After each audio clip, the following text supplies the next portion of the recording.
The following podcast has been brought to you by Banter Club.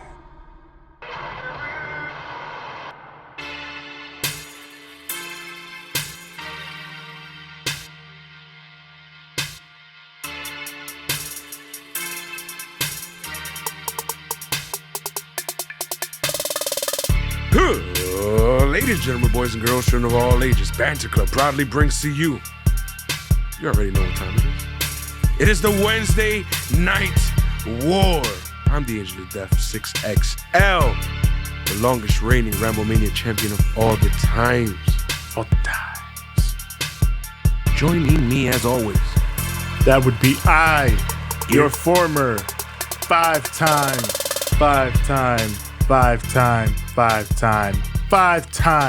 Ramblemania champion of this and all the other worlds, TJ the Great.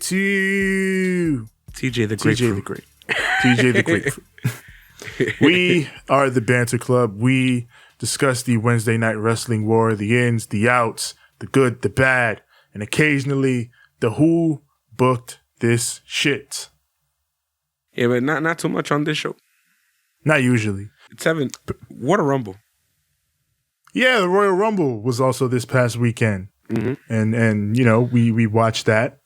If you follow this channel, you know we watched that because apparently I guess you can say I don't even want to make fun of him anymore because he's been on some shit. and you know, nice guy when you meet him, but I have no idea what he's talking about 95% of the time anymore. We met him a couple years back, so he might have still been sane then. I don't know what the hell. Anyway, anywho, Tevin, shall we? We shall. Let's kick off this big ass crazy week of pro wrestling. It was good. We gonna look that way. We gonna look that way. We gonna look that way. Oh my brother, testify. Testify. I heard he's a little sick. I hope he's doing better. Let's banter. AEW Dynamite. This week's special show is called Beach Break. Why? But it's still taking place at Daly's Place. Why? We just had a blizzard. Because to put their best foot forward here, AEW opens up with a tag team battle royal. NXT has Edge. AEW has tag team wrestling. So, and AEW has Tarzan Boy. As that hits, and we get a recap of FTR's actions from last week, which led to them getting removed from this match and replaced with Alex Reynolds and John Silver of the Dark Order. Why do I always do that? I don't know, Johnny Hungy. Sammy Hagar, he sends in another cameo. But this time they got him again. He actually talks though this time. He actually talks about wrestling. Yeah. He said real shit this time. He cut a real promo for them. He's like, yeah, Sammy Hagar, we're gonna win this battle royal and they're gonna become the champions. I was like, all right. I admire the commitment to the Sammy Hagar gimmick. It's a dumb pun joke, but But I guess Jericho is like, no, every time they appear, Sammy Hagar's got to put them over. Mm-hmm. But you got to see how they're like going about it, which is what I like, you know. Like literally the entire time, he's just like enjoying life. He's just like, I have no idea what the fuck this is, but this shit sounds fun as hell. He's just like, he's not just enjoying the fact that it's Sammy Hagar, but he's enjoying the fact that it's two different people named Sammy and then Hagar. So he's just like, yes, this works. So he cuts a promo on that, and that's what makes me laugh, because it's just him being like, wait, I kind of get this a little bit. It's just kind of cool. The Acclaimed come out. They Max Caster throwing bars at everybody. They came out with a video. Bars? Where like Max Caster's first like 4 bars are pretty good. And then after that, he always has that issue where he'll drop like 4 or 8 pretty good bars. And then the rest of the way, it's just like, bruh, what? heel bars. It's like actual good bars, then heel bars. Heel bars. Yeah. I mean, John Cena. That's what it is. Is that if you go back to John Cena, it's heel John Cena in the beginning. John Cena was, even though when he was being heel John Cena, he was like a little rough. It was still funny. Like, I don't know what this is not funny to me. It's just like, oh, it's these guys. Okay. Oh, it's these You guys. know, with John Cena, it was at least funny. And then the person that he would be going up against would have a really good rap. Like, Rikishi fucking slaughtered him. Rikishi slaughtered him. I remember Kurt Angle was cool. Kurt Angle, because Kurt Angle surprises the shit out of you. And he does that like weird whack like 80s fucking style. My name's Kurt Angle. I'm like, oh no, God. Christopher Daniels. Daniels and Kaz were great. Yeah. Christopher Daniels should just spit bars. Because Christopher Daniels he's one of those. Get the homie CD in the studio. His name is CD. Come on now. But oh man, we gonna be like a new legacy because I'm just gonna be like, oh my brother, oh testify. my brother, all the time, man. But the Young Bucks come out, the champs, and they decide to get this shit started by diving onto everybody. So the whole thing pops off, and Tony points out that, you know, the Inner Circle and the Dark Order are at an advantage in this match because both factions have more than one tag team in play. The Inner Circle has 3, Dark Order has 2, which that makes sense. Isaiah Cassidy brings back the Scream, and then dies. He splats in center of the ring. That shit makes me laugh. Because you're in the middle of a match just chilling, and then all of a sudden, like, what? And you see everybody in the ring look up like, what? And then they all move out of his way and let him die. Like, So we got Reynolds and Hager fighting on the apron. Fucking Jake Hager snapmares Alex Reynolds onto the apron, which on eliminates some him. savage shit. What the he just grabbed him by his hair like, come here. I mean, but that's the thing. The thing too is that Hager, the way he like works, I almost called him Hagar again. Hager, the way he works is like, it's a little funny to me because like, you know, he fights MMA and like, you know, you expect him to come in with some of that, and then you see him just be all goofy WWE fucking Jack Swagger, and it's like, what? I like when he does shit like that though, because it's just, you know, it's funny. He gets it. Yeah. So after Hager eliminates Reynolds, the Dark Order gets revenge. They all just jump him. Like, fuck that. And then they get him right out. So then Matt Jackson, he gets eliminated by Santana and Ortiz, which is revenge for last year. If you remember, Matt Jackson eliminated Santana and Ortiz to win the damn thing. So they get their revenge on him this year. And then when the Acclaimed made their entrance, it was during Jericho and MJF's entrance. So Jericho and MJF get revenge for that by eliminating Anthony Bowens. It's the way too that like when they came out, they were just like, yeah, fuck you what? So Luchasaurus comes in after that, clears the ring, cleans house. Dinosaur choke slams for everybody. So then Stu Grayson comes in and takes him on because Stu Grayson fears no man, but he pays for it. He gets choke slammed onto Anthony Bowens. But then again, every time someone Dark Order gets beat up, the rest of the Dark Order comes in to jump you. A whole lot of gang shit. Whole lot of gang shit. Silver and Uno immediately take out Luchasaurus, and then MJF comes in, tosses Uno, and that leaves John Silver as the lone Dark Order member remaining in the match.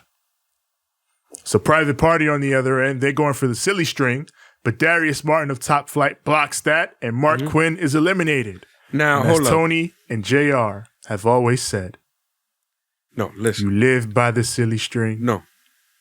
you die No. by the silly string. No. None of that. None of that. Jim Ross fucking shitted on that move. Like, On did the you silly hear how he string? said, well, There goes the silly string. I guess like he said that shit. Like you can hear him. You know what? You know the what? way he People sounds always is shit like on he's Jim rolling Ross his for shitting eyes, on the bro. product. Yeah. You know what? I agree with them. The silly string is a stupid move to do in the Battle Royal, and he deserved to get eliminated for it. Hey, no. I don't mind that Jim Ross shit on him for it. No. He fucking It's a stupid ass move to do in a Battle Royal. But that's why they did it. Mark Quinn got eliminated doing the silly string. So was Jim Ross wrong? No, he was not. That's not what I mean. It's the way he said it, like so condescendingly. Like, fuck this move. That's his point. Why do this? He's called the silly string a million times and he's never called it like that. But he calls it like this here because don't do this move in this environment. He did the same thing to Uno. He shitted on Uno for celebrating. He's like, why are you celebrating in the Battle Royal? That I understand, but I feel like he said this here like he's tired of fucking saying this move. Not like, oh, that's a stupid move to do. I mean, JR calls shit he feels is stupid every week, and he's never called the silly string like this. So I feel like it was because they did the silly string in an environment where they were not supposed to do the silly string. And it's evidenced by the fact that Mark Quinn got eliminated by doing the silly string. I don't know, but I feel like I heard a condescending ass tone in that. Plus, Matt Hardy, watch BTE next week, and Matt Hardy's going to be yelling at them for doing the silly string. I guarantee you. Because every time there's context to it. If that's the case, then I'm okay with it. But if that's not the case, Jim Ross sounded a little more excited, for the love of God. I agree with you, JR. Silly string was a dumb move in this match. Even if it was a dumb move in this match, don't say it like it's the worst fucking move of all time. In this scenario, it was. But Silver fires up. Santana and Ortiz toss him, which the Dark Order is gone. That ends their night. And now Nick Jackson fires up, and they get rid of Proud and Powerful. So Nick gets revenge for his brother, and the Good Brothers come down to ringside. Don't do that to my boys. don't do that. Damn it, Nick. Fucking Nick Jackson. Then Nick and Isaiah Cassidy go at it. The Good Brothers interfere, and they get Isaiah Cassidy eliminated.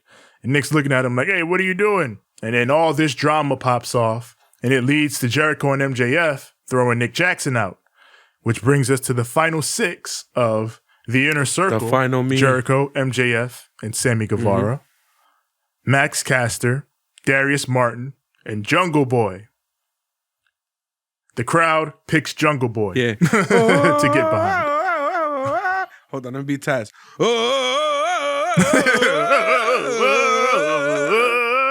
I love this song, bro. He sings it like he's about to fucking explode. So the Inner Circle goes after Jungle Boy, but he lives that jungle life, so he's hanging on to the bottom ropes and shit. That jungle. Yeah. Max Caster runs in and he grabs MJF, which sets him up for Sammy. He's like, hey, yeah, hit him. You hate this dude. Hit him. So Sammy's like, I do hate this dude. I'm going to hit him. So he goes to super kick MJF, but he ducks. And then MJF is like, good job, Sammy. We set him up. But then Max Caster comes in and he tosses MJF out. And then after that, Martin comes in. He tosses out Matt Caster. And then Darius Martin is alone with Les Sex Gods. Les Sex Gods have now reunited because MJF is out of the Battle Royal. Martin, he comes back, gets a spike DDT. Sammy gets tossed, and that leaves Jericho alone. And Martin springboards on him, but gets killed with the Judas effect. And Jericho and MJF are your winners. They get the tag title shot. I'd have preferred a few other options, if I'm honest. But it did progress the story with the Inner Circle.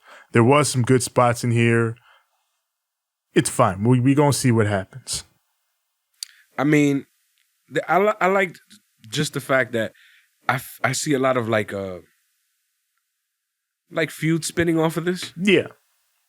Like a few things. Like for example, of course we're gonna get the Bucks versus PNP eventually, because them motherfuckers. You saw that shit. It's like I eliminated your brother. And then your brother eliminated us. So, you feel me? I like how that goes. The Dark Order, goats. I can see them going up against damn near anybody. Jungle Boy and of course, Luchasaurus. Luchasaurus, he recovered pretty fast. Yeah. They chopped his horns off and he's just like, I'm all right. I'm chilling. He just turned himself into, what's his name, Hellboy and shit. Just They grow I'm back. cooling. I mean, it hurt, but they grow back. Yeah. And I'm cooling and shit. And then, of course, something's going to happen with Sammy, I feel like, here. Yeah, because Jericho and MJF are celebrating, but Sammy is on the outside looking very upset, and he just walks off. So the inner circle is My fine. boy eliminated me, nigga. You tell me. Yeah.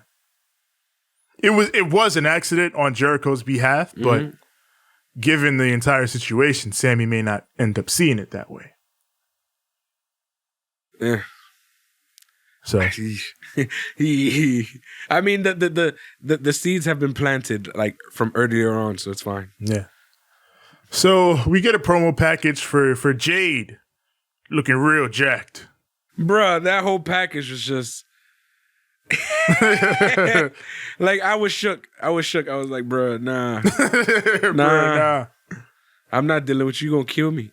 Yeah, she ain't the lady to mess with. All due respect to Victoria. Ain't the lady to mess with. All due respect. Uh-huh. Jade ain't the lady She to mess came back. She came back. Yeah, That was awesome. That was cool. That was kind of, it caught me off guard as hell. But the one that really caught me off guard was, I'm the greatest thing since sliced bread. Yeah, now you want that. Look at Jillian is great. Jillian Hall and Billie Kay was an unexpected treat. Oh my God. She needs to be their manager. They need to get the Iconics back together and have her be the manager. Yes. Oh my God. All the dimes. All the dimes. The Vicky Guerrero heat. Yes. The fucking Vicky Guerrero heat that she would get. We go to Tony in the ring, set to once again talk to TNT champion Darby Allin. And of course, the icon, it's Sting. So Tony reveals that Darby is going to defend his title against Joey Janela next week. But before Darby can really talk about that, they're interrupted by Team Taz, who are not allowed in the building because they did real hoodlum shit last week. After they were talking all that shit. Y'all some hoodlums. Okay. We didn't just attack motherfuckers for no motherfucking reason. Just because we had beef with the niggas they were selling shit. I mean, they are just like the merch dudes. That's their job. That's their job. Like, why you, So yeah, like, this makes sense that, yeah, what the fuck are you doing? You can't come in tonight. But Ricky Starks, he's like, I don't think Sting is the same icon as the man we've seen in the past. Look in your eyes. I don't know if you got it anymore. And he says, Darby, so you got a TNT title defense next week. I wish you good luck because you're going to need it because we're going to be out there watching. So Sting takes the mic and he's like, well, since Team Taz is going to be out there, I'm going to be out there to make sure it's a one-on-one match. Then he says to Ricky Starks, you better take a closer look into my eyes if you don't think I'm still the icon. And he walks off. Nigga said, look again. You don't think I'm the old me? Look again. Just straight up. Yeah.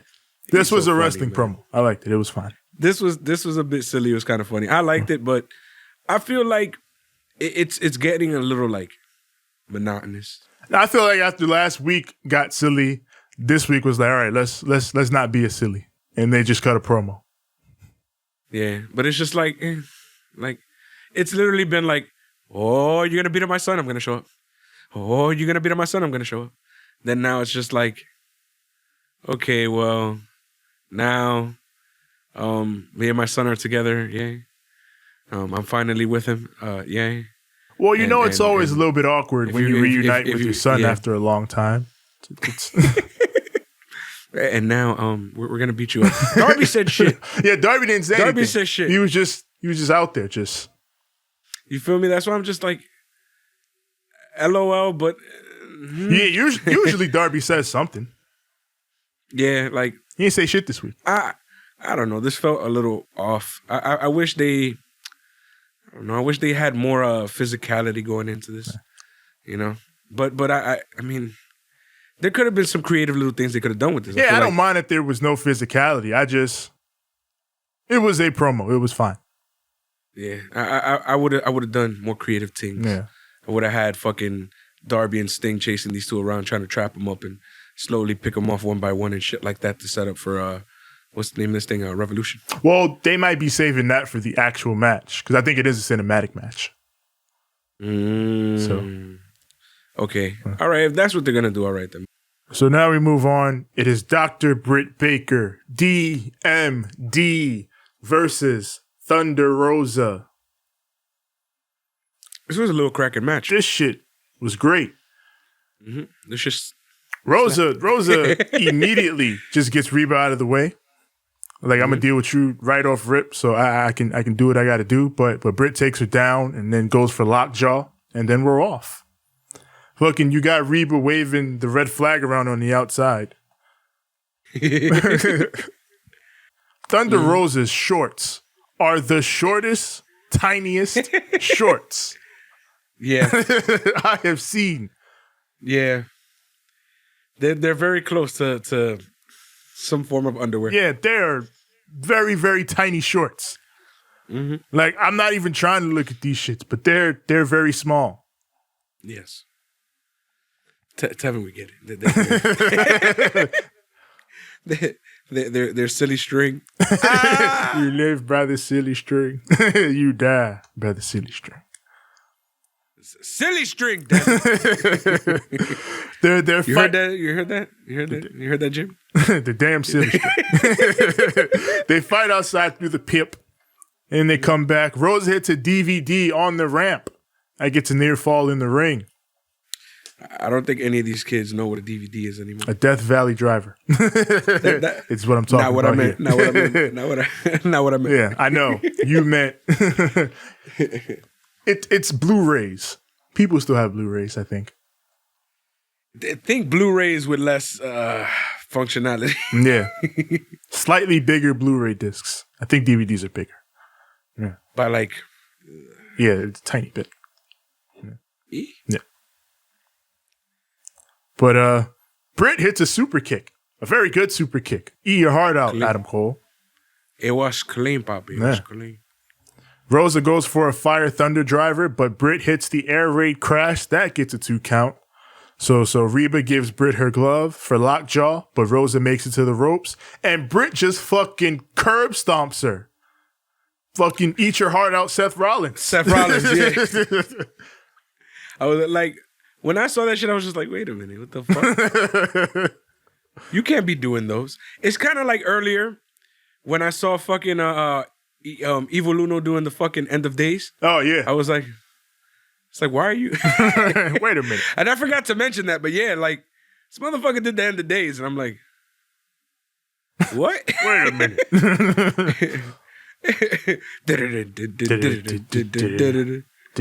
We got to do it this time. Yeah, we got to do it on the Rumble. Go check out the Rumble. Thank you. That's why I got so many views. Everybody was like, they did that shit again. We're going to get to do something again later. Oh, shit, Tevin. Oh, shit. So, Britt gets a crucifix on, but Rosa escapes. They grapple for control, and Britt and Rosa just rises out, gets a suplex, hits another DVD in the middle of the ring, and that gets a 2.9.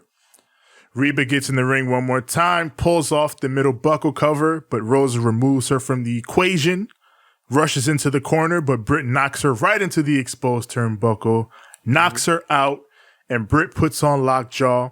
And Thunder Rosa is knocked out, so she don't even tap, but she's knocked out. Yeah. So the ref just declares her passed out, and Britt wins. This is really, really, really good. Thunder Rosa is... And I think they put it over on commentary, too. They were like, she did it. Yeah, they were like, Thunder Rosa did not quit. So yeah, Thunder Rosa is a machine, and Britt Baker gets better and better every week. And Tevin is impressed at how short her shorts are. Yeah, Thunder Rosa had the shortest shorts of all time. Tevin is very impressed by those damn shorts. These shorts were tiny. How did you wrestle in these? Oh, my God. But we go back to Tony with Matt Hardy and Hangman Adam Page. Carolina boys. Yep. Tony's like, what are your intentions with my son, Hangman Adam Page? And Matt's like, I have no intentions, all right? We're just good old Carolina boys. I've known him since even before Stadium Stampede. And then Hangman is like, hey, listen, I'm not trying to get into another tag team. But Matt's like, I understand. I have no ulterior motives. I promise you. I just really didn't like how the Chaos Project ruined Brody Lee Jr.'s birthday last week. That was messed up, don't you think? Now, how you and I tonight, how about we get revenge? And then maybe that makes it right between you and the Dark Order. Which, if you haven't seen Being the Elite this week, Hangman went in the Dark Order hideout and Anna Jay ran up on him and was like, I'm tired of you playing with these boys' hearts. Get the fuck out of here. And she kicked him out. So that's where we are there.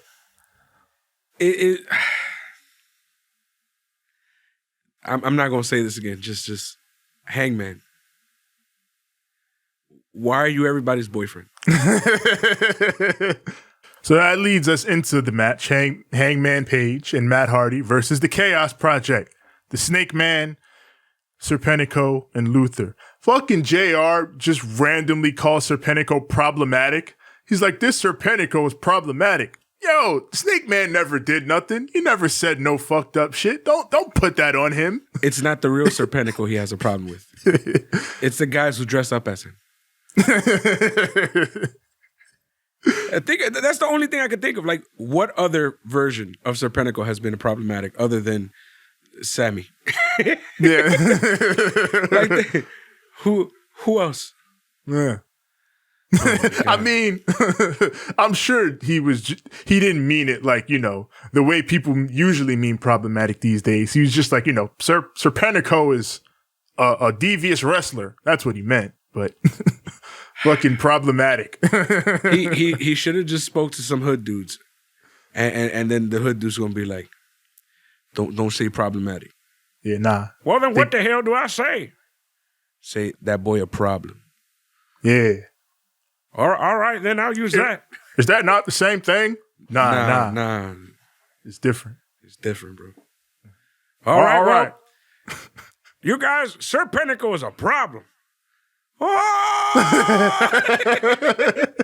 Every hood nigga be like, that nigga a problem, bro. It's that ass. Facts, B. The Snake Man, B. They call him the Snake Man. The Snake Man. I love Luther and Serpentico's offense. Mm-hmm. It's very similar to Drake Maverick and Killian Dane.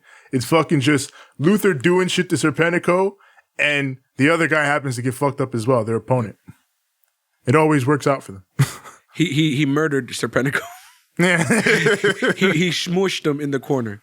I'm pretty sure if I did that shit to Yoshi, she'd be done for. What the fuck? I died. Yeah. So Hangman goes for the buckshot, but Luther tries to cut him off, but pays for that as Hangman drops Serpentico with the buckshot. But then Matt comes in, he tags himself in and picks up the pinfall. And then he's celebrating like, yeah, I got the win. We got the win. Being an asshole. Mm-hmm. And the Carolina boys, they win. They get revenge for Brody Jr. So I guess we'll see where this goes. Well, all right then. Yeah.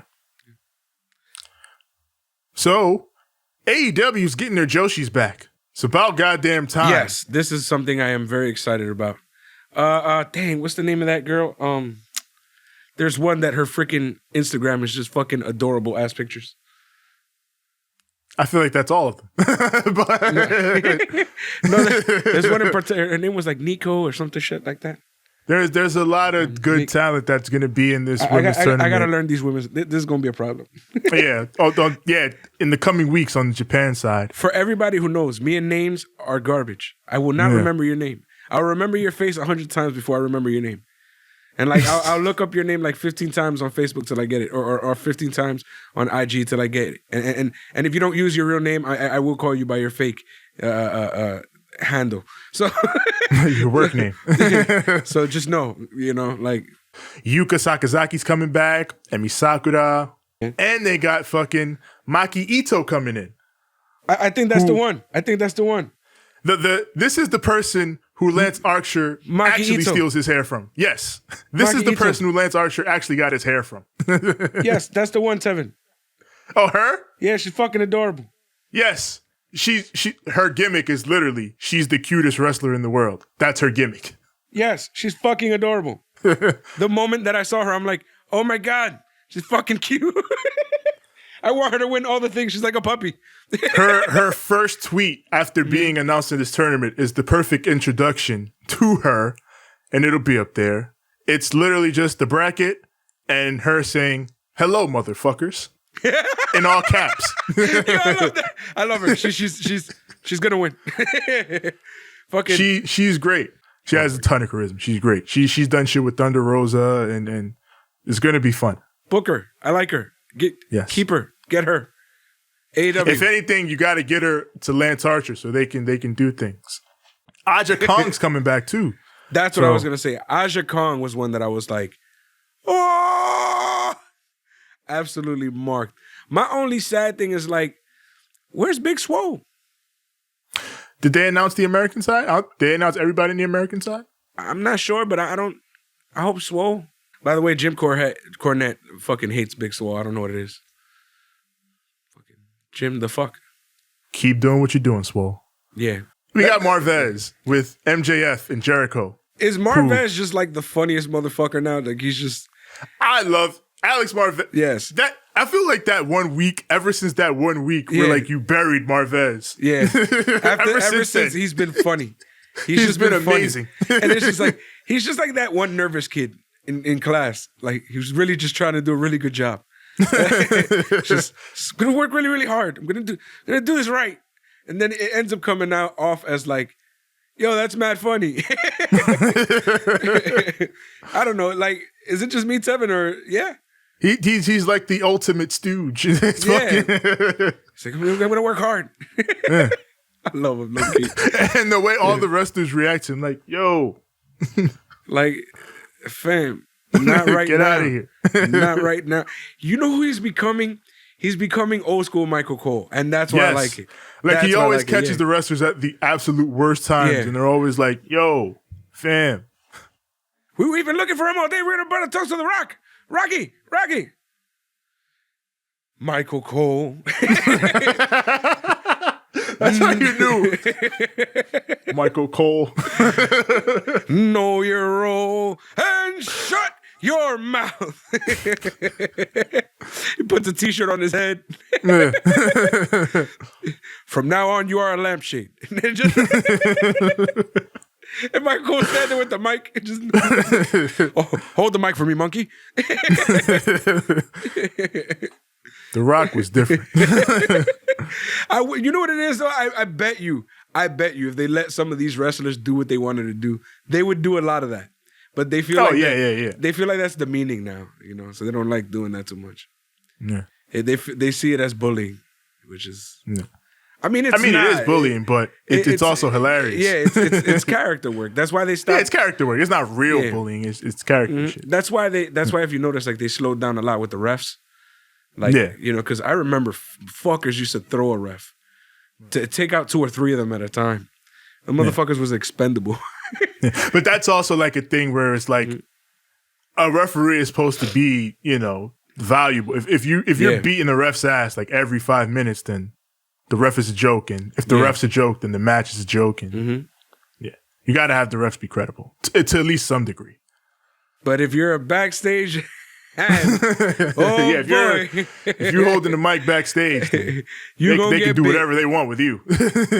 Jericho and MJF, they have acquired a little bit of the bubbly naturally for the celebration, and they go into the locker room. But Sammy is very clearly upset with them because Jericho's like, "We did it. We're all in this together," and Sammy's like, "I'm not so sure.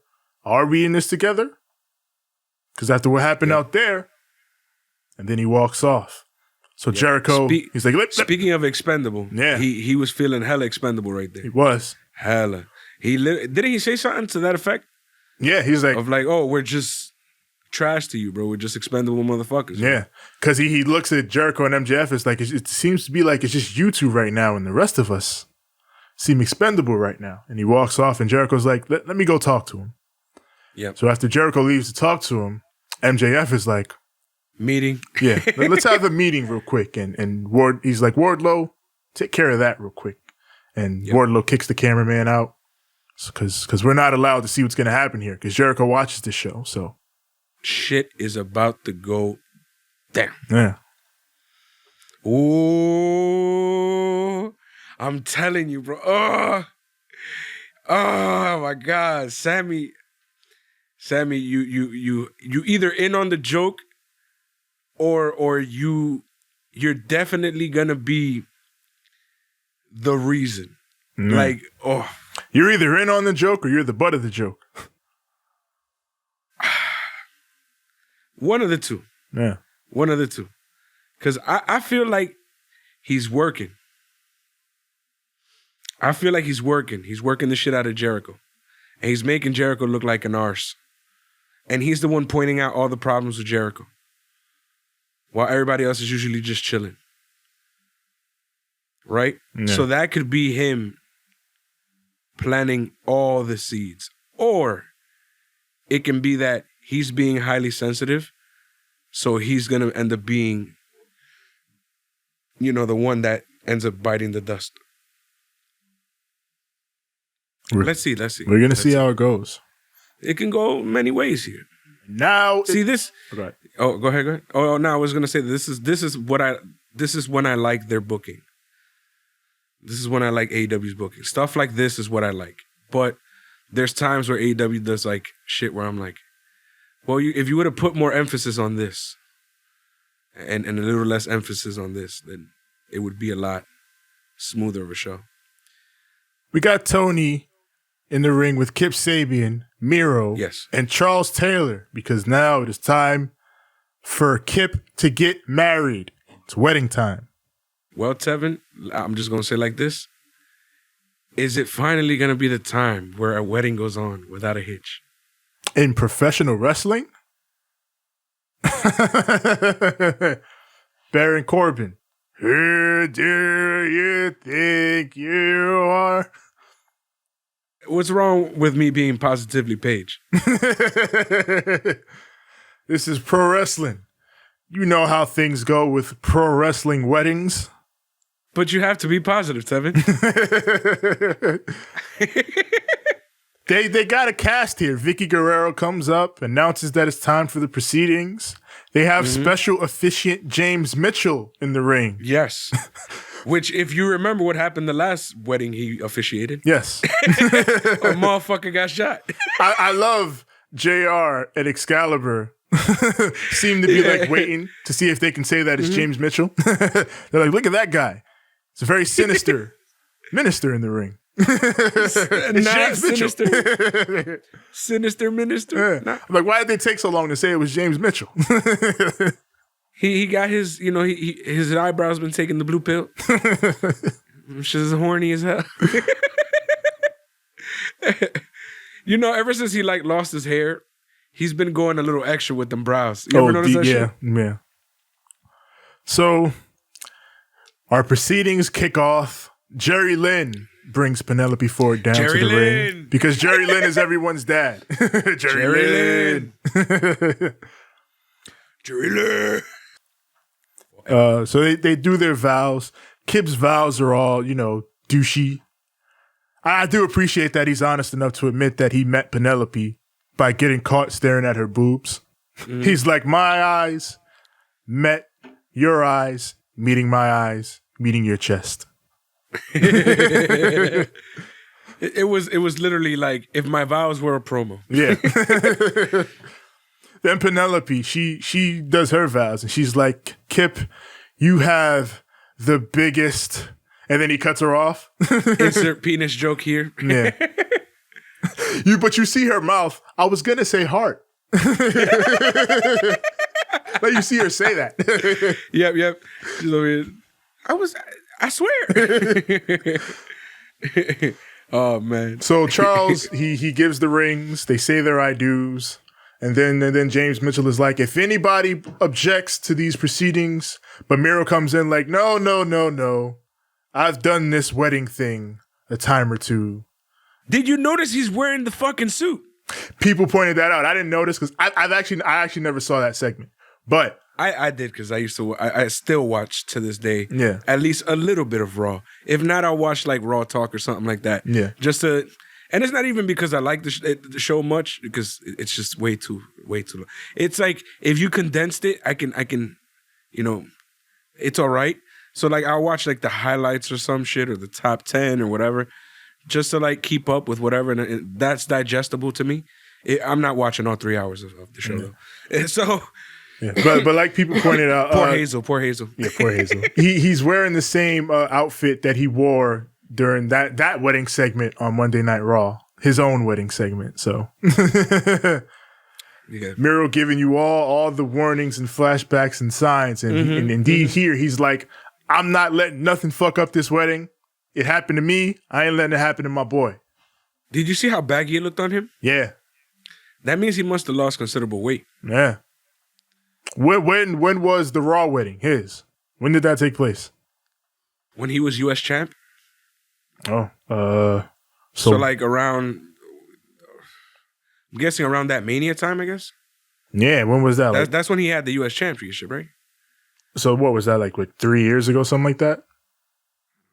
Nigga, you know how much weed I smoke? Well, yeah, I guess within like 2 or 3 years, ballpark. He lost some weight in that time. So no objections. Miro cuts that off. It's done and dusted. The two are married. And Miro has a toast. And he's like, listen, I may not have, given you a present, but I am the present. Me, my intelligence, my power, my viciousness. And then but what happened to the not for nothing. What happened to the bachelor party? Miro even says, I didn't give you a bachelor party. I guess that was going to be a segment that they did that they never got to do. I guess whatever happened. COVID, probably. Yeah, probably something COVID related. I guess they realized maybe it's not a good idea to do a bachelor party. With a whole bunch of guys. Yeah. Miro, he's like, after saying he's the president, he points at a present in the corner like, what the hell is that? And apparently it's from Charles. Yeah. And Miro's like, oh, it's from you, huh? I know what's going on. So he just beats the fuck out of the present and throws it out of the ring.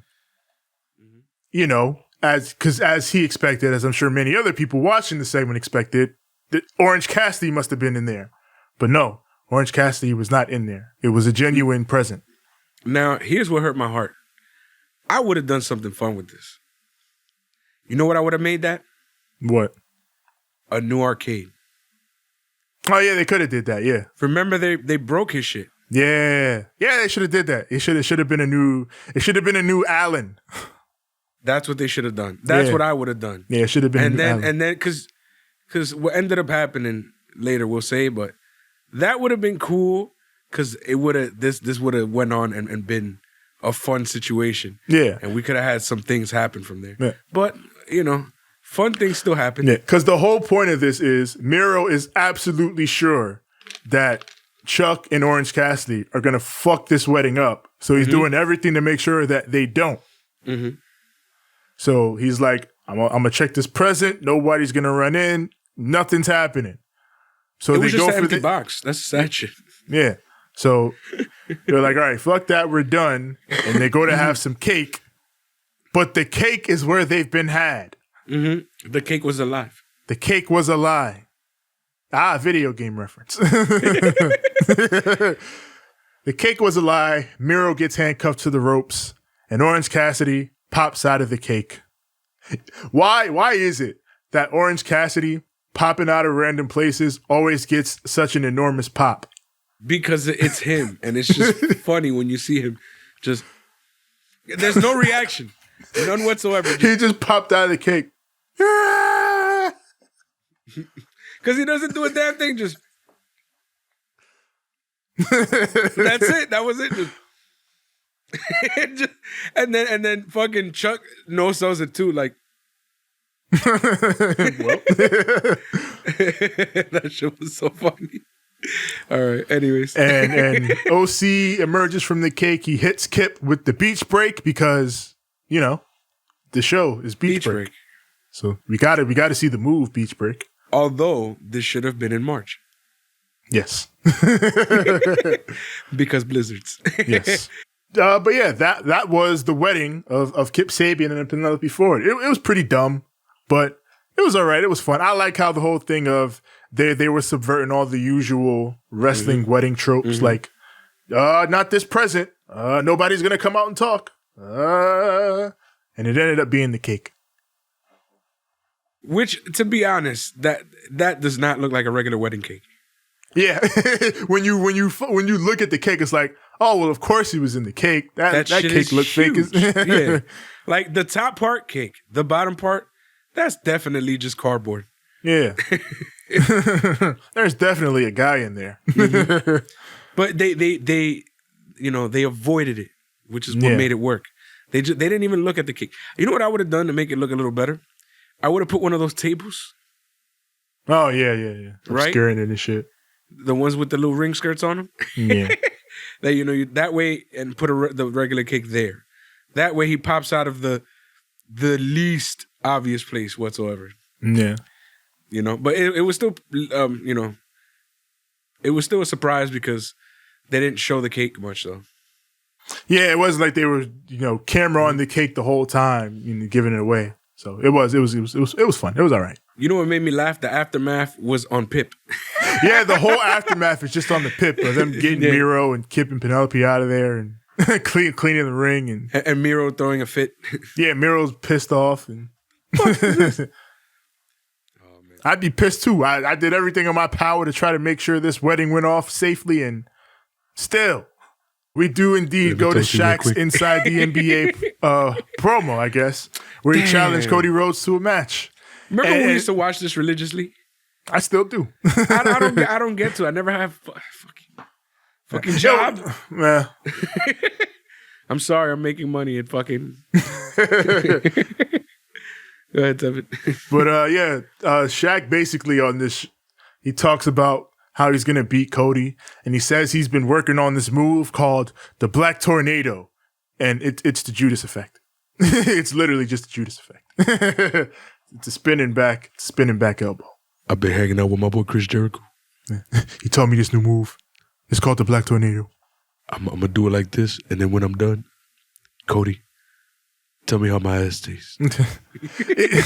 It's the Judas effect, and then he throws like a punch at the end of it. So it's Judas effect plus punch. It's Shaq using creative finisher on WWE 2K14. This looks pretty good. I think I'm going to keep it. Yeah. So I guess we will see that in action at Revolution. Oh, no, it's not even going to be at Revolution. It's going to be on Dynamite. Said, it's going to be March 3rd. Yeah, March 3rd, Dynamite. Yep. Apparently, but I mean, it makes sense because you're going to want, fans of basketball, which are usually already on TNT, to watch, a basketball player wrestle against somebody like Cody Rhodes, who they won't try to troll because, god damn, son, shit. Poor Jericho. Oh, you mean like the 5 people on Twitter that troll Jericho? Why? Leave that man alone. That somehow got extrapolated to the entirety of NBA Twitter. Yeah. Don't do that. Don't do that, Cody's. You can't do. They can't do it to Cody. First of all, it'll be 5 dudes saying some other dumb shit about Cody that'll somehow get extrapolated to the entirety of basketball Twitter. You know what they're gonna say? He really does look like a little girl. Yeah, they're going to be like, yo, he look like a little girl. Why Shaq in here fighting a little girl? Up next, Eddie Kingston versus Lance Archer in a lumberjack match. Yeah, I was wondering what was going on. I'm like, who are some of these people? Some of these people are the AEW Dark Homies representing. Yeah. Look familiar. Some of y'all. Yeah. Some of y'all was just like, who? Yeah. But So of course, a bunch of 50 people at ringside. This is Lance Archer's house. Everybody dies. And his theme song was playing in the background. Yeah. Lance at one point just dives onto the massive pile of people. Mm-hmm. Eddie Kingston tries to escape, and Lance is like, there is no escape. And he dives. There's no escape now. Yeah, no one will survive. That's the other show. So they come out of the pip, they still throwing hands, but then Lance just like, fuck all that throwing hand shit. I'm gonna throw you. So he starts throwing Eddie around. The bunny hits the ring, and she jumps on Lance. There's no DQ in this match. But he's like, fuck that. You gonna get this blackout. So he sets her up, but Eddie comes in and saves her, hits the back fist. Meanwhile, on the outside of the ring, fucking Jake Roberts just randomly pops on Angelico of all people. Why? Jake Roberts. Why Angelico? Let me find one of the youngest looking motherfuckers here. Hey, you gonna sell this for me, kid? Hell yeah, I'll sell it. Fucking, yeah, you're Jake. Fucking ready to rumble, motherfuckers. Yeah. yeah. Fucking Sal Bandini. Blade, he runs in the ring, he sets up a table, but he who sets up the plunder goes through the plunder. Always. As the big boys from AEW Dark, Bear Country hit the ring. You know I want to sing a song. Yes. So Bear Country, they clear the ring of all the heels. Lance hits the blackout, and he gets the win. This match was fucking chaotic. It was bodies madness. And violence everywhere. Just everybody died. Everybody dies. This was Lance Archer. I like the little points of all the different people that like got in that helped this person get ahead here, this person get ahead here. You know, like I like the balance of how the little things that people did affected what then transpired in the ring. Good lumberjacks matches usually do that. Sometimes I don't know, I guess like I'm so used to WWE lumberjack matches where they just forget that the lumberjacks are supposed to do things that are supposed to, you know, change the match. Usually it's like the guy will fall out, they'll either toss him in or the heels will like completely jump them, but nothing in the ring would change. Yeah. It's like, oh no, that's a whole universe out there. No, this is a new universe in here. You know, they didn't just beat me up, you know, where it's like, fuck. Nothing happened out there. You saw nothing. Forget about it. It's like, what? Like here, you know, they're like, oh, this actually affected what now Eddie Kingston is on top. You know, cool shit. This was fun. Now we got FTR and Tully Blanchard, who are furious with the Jurassic Express for tattling to the principal and getting them suspended from school. They were literally the bad kids who got caught. Yeah. Which, I get it. They were on NXT. We spent all that time in school getting in trouble, and now we come here and we're still getting in trouble. We changed schools just to get in trouble again. Yeah, they just kept getting fun. Like, and then like, we know who did it. It was here. Yeah. Go ahead, Tevin. Tell them who it was. So Dax is like, we're not bad men. Sometimes you just gotta wonder what bad men would do. Ooh. And then they pull in Marco Stunt, who is tied up and in a chair. They have kidnapped Marco Stunt as FTR and Tully Blanchard. And somewhere in Samoa, Rikishi was screaming bloody murder because they stole his gimmick. Bad man. I'm a bad man. Oh, man. We get a promo from Joey Janela, who hypes up his TNT title match with Darby Allin next week, talks about their long history together, says next week the stakes have never been higher, promises that the next TNT champion is going to be a bad, bad boy. Man, look at that guy, that garbage wrestling guy. Fucking mud show Janela. Yeah, I'm sure Cornette will love that match next week. Also, Jericho and MJF are fighting the Acclaimed. It's Rock versus Rap. What are you going to do? Speaking of Rock versus... you see MJF's theme song? Oh, the Judas mashup? If you notice, those little hints with the little rock guitars in them, I hope that when this splits up, he keeps some of that. Yeah, because now it's an like, actual mix. The guitar over is like nair, and I'm like, oh, it flows a little better. I hope he keeps a little rock over his, you know, a little nice electric guitar over his theme song once he separates.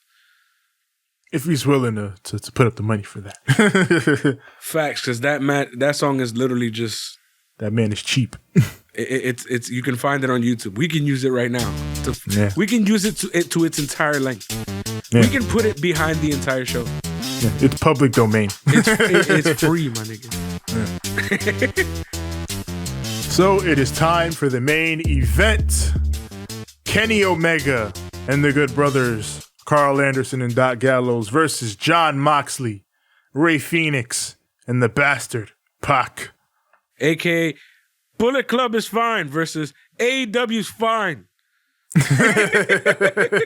Bullet Club is fine versus... Well, Death Triangle is actually fine. Pentagon's just injured. Yeah, that's why Mox... But the reason why I say AEW's fine is because, remember, these guys all had... they were beefing not that long ago. Yeah. So for them to be friends now, it's just like, AEW's fine. Yeah, AEW's fine. versus Bullet Club is fine. So Don Callis, of course, joins commentary. Pac and Carl Anderson start, but then Gallows comes in and Mox wants to smoke. So they fight, and Mox takes out the whole gang as we head into the pit where the Good Brothers take control. Mm-hmm. We come back. They try the Magic Killer, but Mox escapes, tags in Phoenix, who runs wild on everybody before Kenny stops him with a Snapdragon. Hits a Liger Bob in the ring. That gets a 2 count. V-Trigger hits. He follows with the One-Winged Angel, but Pac blocks it. And then Phoenix and Mox immediately follow up with their own combo for a near fall. Then Mox and Omega, they just start bombing shit center ring. Kenny hits the V-Trigger. Mox counters with a lariat. Everyone gets their shit in this match. This match goes crazy. It's awesome. Stop being such a Pac blocker. A Pac blocker. Moxley goes for the paradigm shift, but Kenny reverses, and Kenny hits the paradigm shift. Oh. And as he pins Mox, it looks like a 3, but Pac comes in with the 450 and saves him. Gorgeous. Mox hits the gun stun. So now everybody's just using each other's moves. Like, oh, you use my shit, I'm going to use your shit. And then Phoenix comes in like, my shit is the best, so I'm just going to use my shit. And he hits a high moonsault. That gets 2. Moonsault. Magic Killer lands on Phoenix. V-Trigger lands on Pac. Bullet Club / not Bullet Club gets the win. Bullet Club is fine. Man, this whole Bullet Club, not Bullet Club, this shit is clicking right now, particularly in the ring, because last week's match was awesome. This week's match was awesome. And then this ending, just like last week, gets progressively more awesome. Bullet Club is fine. So post-match, we talking about Bullet Club. Suzuki-gun enters the fray as Lance Archer hits the ring. He remembers the New Japan history. He remembers Minoru Suzuki's teachings. Yeah. Fuck Bullet Club. Yep. So he starts beating everybody up. Yep. Niggas. Kills the Good Brothers. Then Moxie's alone with Kenny in the ring. Mm-hmm. He's finally going to get his hands on Kenny Omega. But before he can, he is laid out by none other than... Wait. Tevin? Yes? I don't have much in here, but... Will you do the honors? I will do the honors. He's taken out by the man who once said, week by week, day by day, respect me! Take a shot. Take a shot. Kenta lays out Jon Moxley with the GTS, takes off his mask and his hat, has Trunks-esque hair. He looks like Trunks. Yes. His hair is purple. And it's that odd shade of purple that only Trunks would have. Yes. And Kenny's looking on from the outside like, oh, shit. Everybody's shocked. Don Callis is literally laughing evilly on commentary. I set this up. Me. It was me. Don Cala. And that's where we leave this. Bullet Club standing tall and the forbidden door having been blown off the fucking hinges. Fuck a forbidden door. New Japan, working with All Elite Wrestling, working with Impact Wrestling. Good God Almighty, will it now be Ring of Honor up in this bitch? Is AAA gonna be up in this bitch? Is everybody and their mama gonna be up in CMLL? Is everyone that's not WWE gonna be here? House of Glory, Master P gonna show up saying, make him say, with Snoop Dogg on the other side saying, I like it when he go moo. This shit is about to blow the fuck up. It's getting crazier and crazier every week. Bullet Club is fine. Well, apparently apparently on Twitter though, Kenta was saying that we are not fine. Yeah. There was a post-show segment where Kenny meets up with Kenta in the parking lot like, hey, Kenta, I didn't know you were coming. Brother Switchblade didn't tell me that you were coming over here, trying to imply that Kenny and Jay White are communicating. And then Kenta just cuts him off like, shut the fuck up. We are not friends. I'm here for John Moxley. But then after that, Kenny was like, oh, you're social... He looked at the camera. He's like, oh, you're social media stooge, right? Okay, so you're going to go tell them that I'm going to fix things with Kenta, and we're going to have a match next week. And sure enough, we're having a match next week. Wow. What a show, me. What a show. So, yeah, here and there, had its slow points. Thunder Rosa versus Britt Baker was a bit of a, like... I wouldn't say like a shocker because, I mean, look who's in there, but... It caught me off guard. Yeah. It was just like, oh, I didn't expect this to be this good. Not trying to diss them. It's just like, oh, all right. You know what I'm saying? I would have done a little bit more with the Taz Angle situation. I would have kept the Miro thing going by having Chuck Taylor actually give him something meaningful. And we could have kept this rolling a bit. And then they would have, what I would have done is just when you think that you know, he's all the way, once you think Chuck is all the way, healed up, you know what I mean? Like he's officially a member of this new best friends, I guess. The best man, the I guess the groom and the sommelier. Just now buddies and shit. And then Trent comes back and then it's like, it was a ruse. And then they all get their ass whooped. You know, I would have played with that like that, but I guess they have other plans. Yeah. A wrestling wedding is a wrestling wedding and you always got to ruin a wrestling wedding. So yes, but for the first time, I feel like if we did that, that would have been a little weird. And then fucking Rusev would have been like, wait a minute. You know what I mean? Yeah. Anyways. So, I mean, yeah, other than that was Dynamite. I thought it was a strong show. Like the second hour in particular, like once that Britt Baker Thunder Rosa match happened, I feel like the show took off. And again, just like last week, the last 30 to 40 minutes of the show were just fire with the main event and then the post-match angle. Mm-hmm. I feel like that's where they're landing their best shit right now. Having all these Bullet Club guys out there putting on a crazy main event and then following it up with a big angle to end the show. That feels like a solid formula right now for them. And it did them good in the ratings this week. Yep. Even despite the fact that NXT had spanked NXT. It was a regular week of ratings. AEW did their usual 800K. NXT did their usual 600K. So, how are they doing this? Fucking, they busting ass right now. They busting it. And now, it is time. Whose war is this? It's mine. Whose war is this? The war is yours. Oh, man. It's my time. My time. Lord.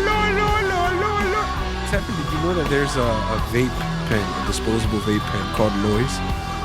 Is there? Yes, and I once grabbed a whole bunch of Lois, spread them on the table and said, Lord. This is what happens when you work at a smoke shop. Oh, man, Tevin, are you ready? No! I think I'm ready. I didn't even let you. No. Your energy was off. There was something wrong with the energy. I said, are you ready? I am ready. Now the energy is right.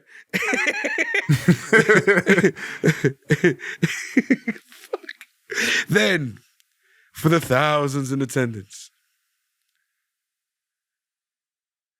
and the millions watching at home. That is all of you. Yeah. And for one guy who thought he was Eddie Guerrero this week for some reason. Latino. Hit. Latin.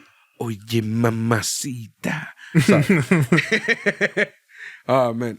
This was inspired by a certain somebody who thought he was Latino Heat on NXT, and a certain somebody who thought he was Latino Heat on the Royal Rumble. Ain't that right, Bad Bunny? You like splashing? Oh, you like doing body dives of sorts. Yeah. Yeah. Then.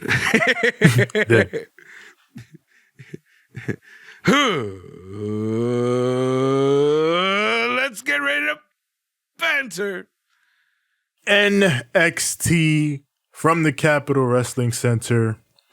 We open up with Raquel Gonzalez and Dakota Kai, fresh off of being fucking murdered in the Royal Rumble. Damn. But they are opening the show in a Dusty Tag Team Classic semifinal up against KC Squared. You look dusty. We are in the semifinals of the Women's Tag Team Classic. And here we go. It's the Big Dog and Casey Catanzaro starting it out.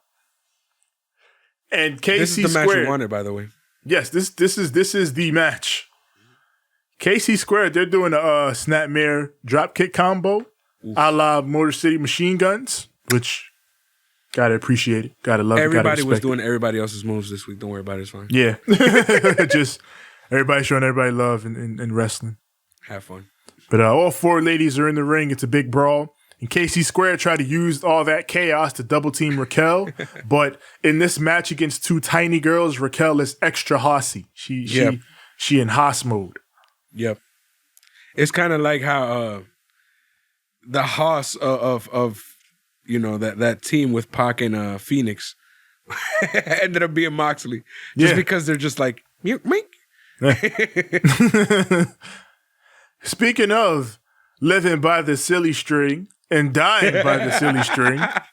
The silly string will not die. While on TNT, Private Party is dying by the silly string, here, KC Squared is living by the silly string. Fucking silly string. Let's They go. used the silly string to save themselves. This is what JR and Tony mean. The duality was in full form tonight. You live by the silly string, you die by the silly string. Fucking Jim Ross better put some respect in the name of the silly Put some respect on the silly string's name. You gonna have me fight you, Jim Ross. You're one of the greatest of all time, but don't make me do it. It's the silly string. It's the goddamn silly string. I got a low key internet beef with Jim Ross now. Over the silly string. Over the silly string. He gonna kick my ass. He gonna kick my ass and slap me with barbecue. God damn it. You want to talk shit? Here's some barbecue sauce, motherfucker.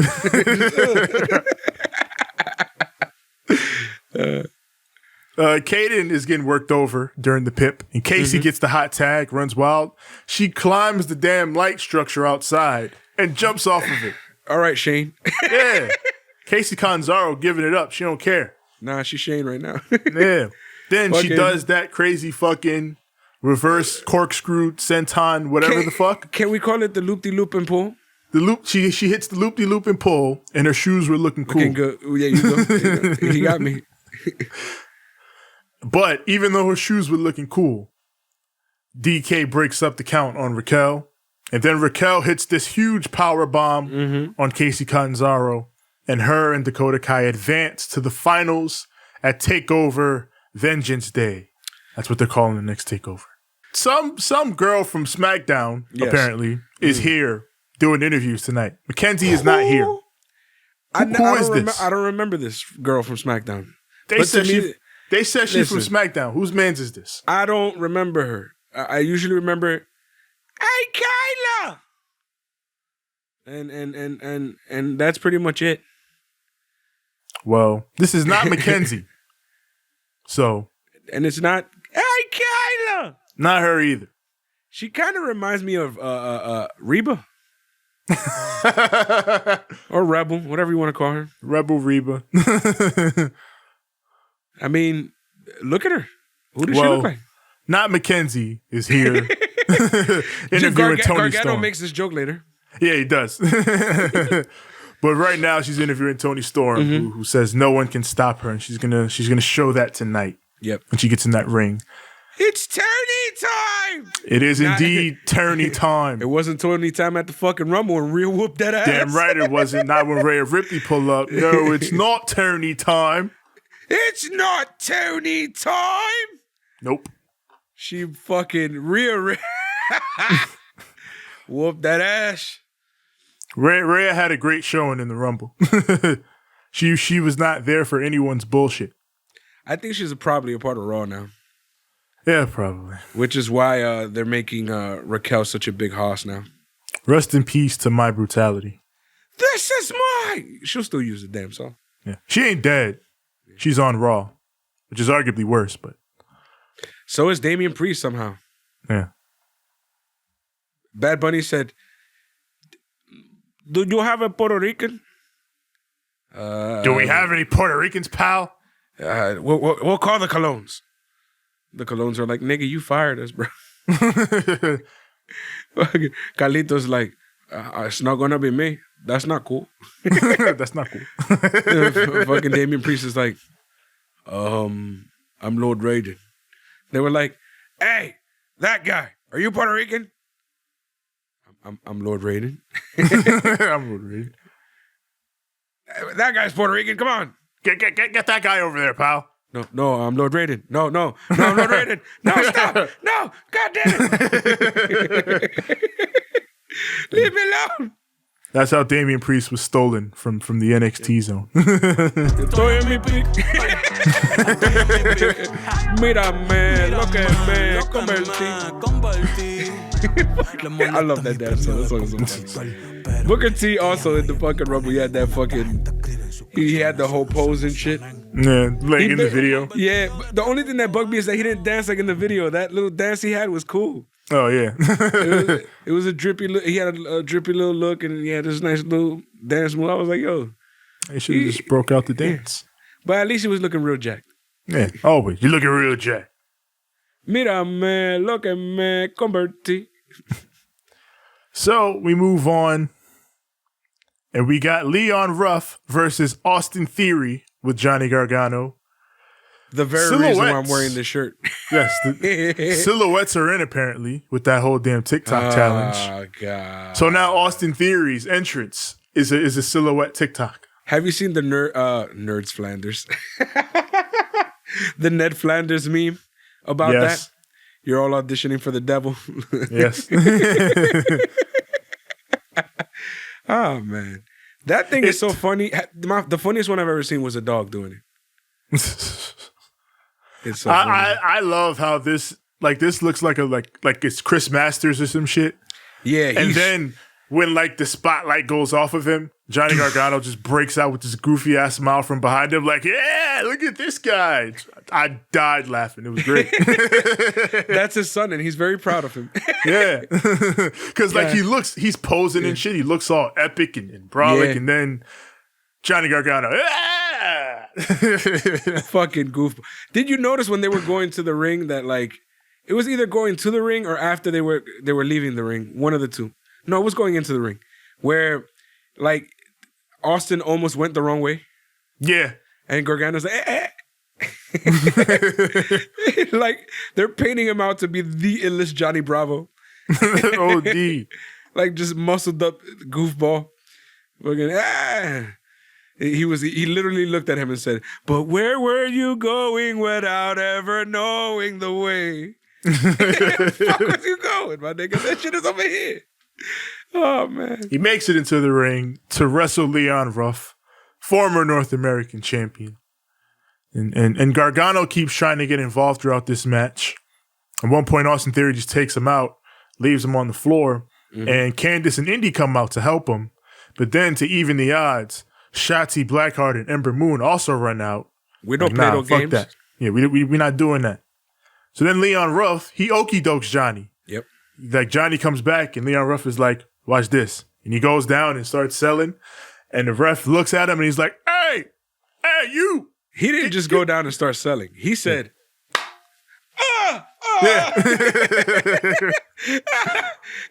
shades of Latino.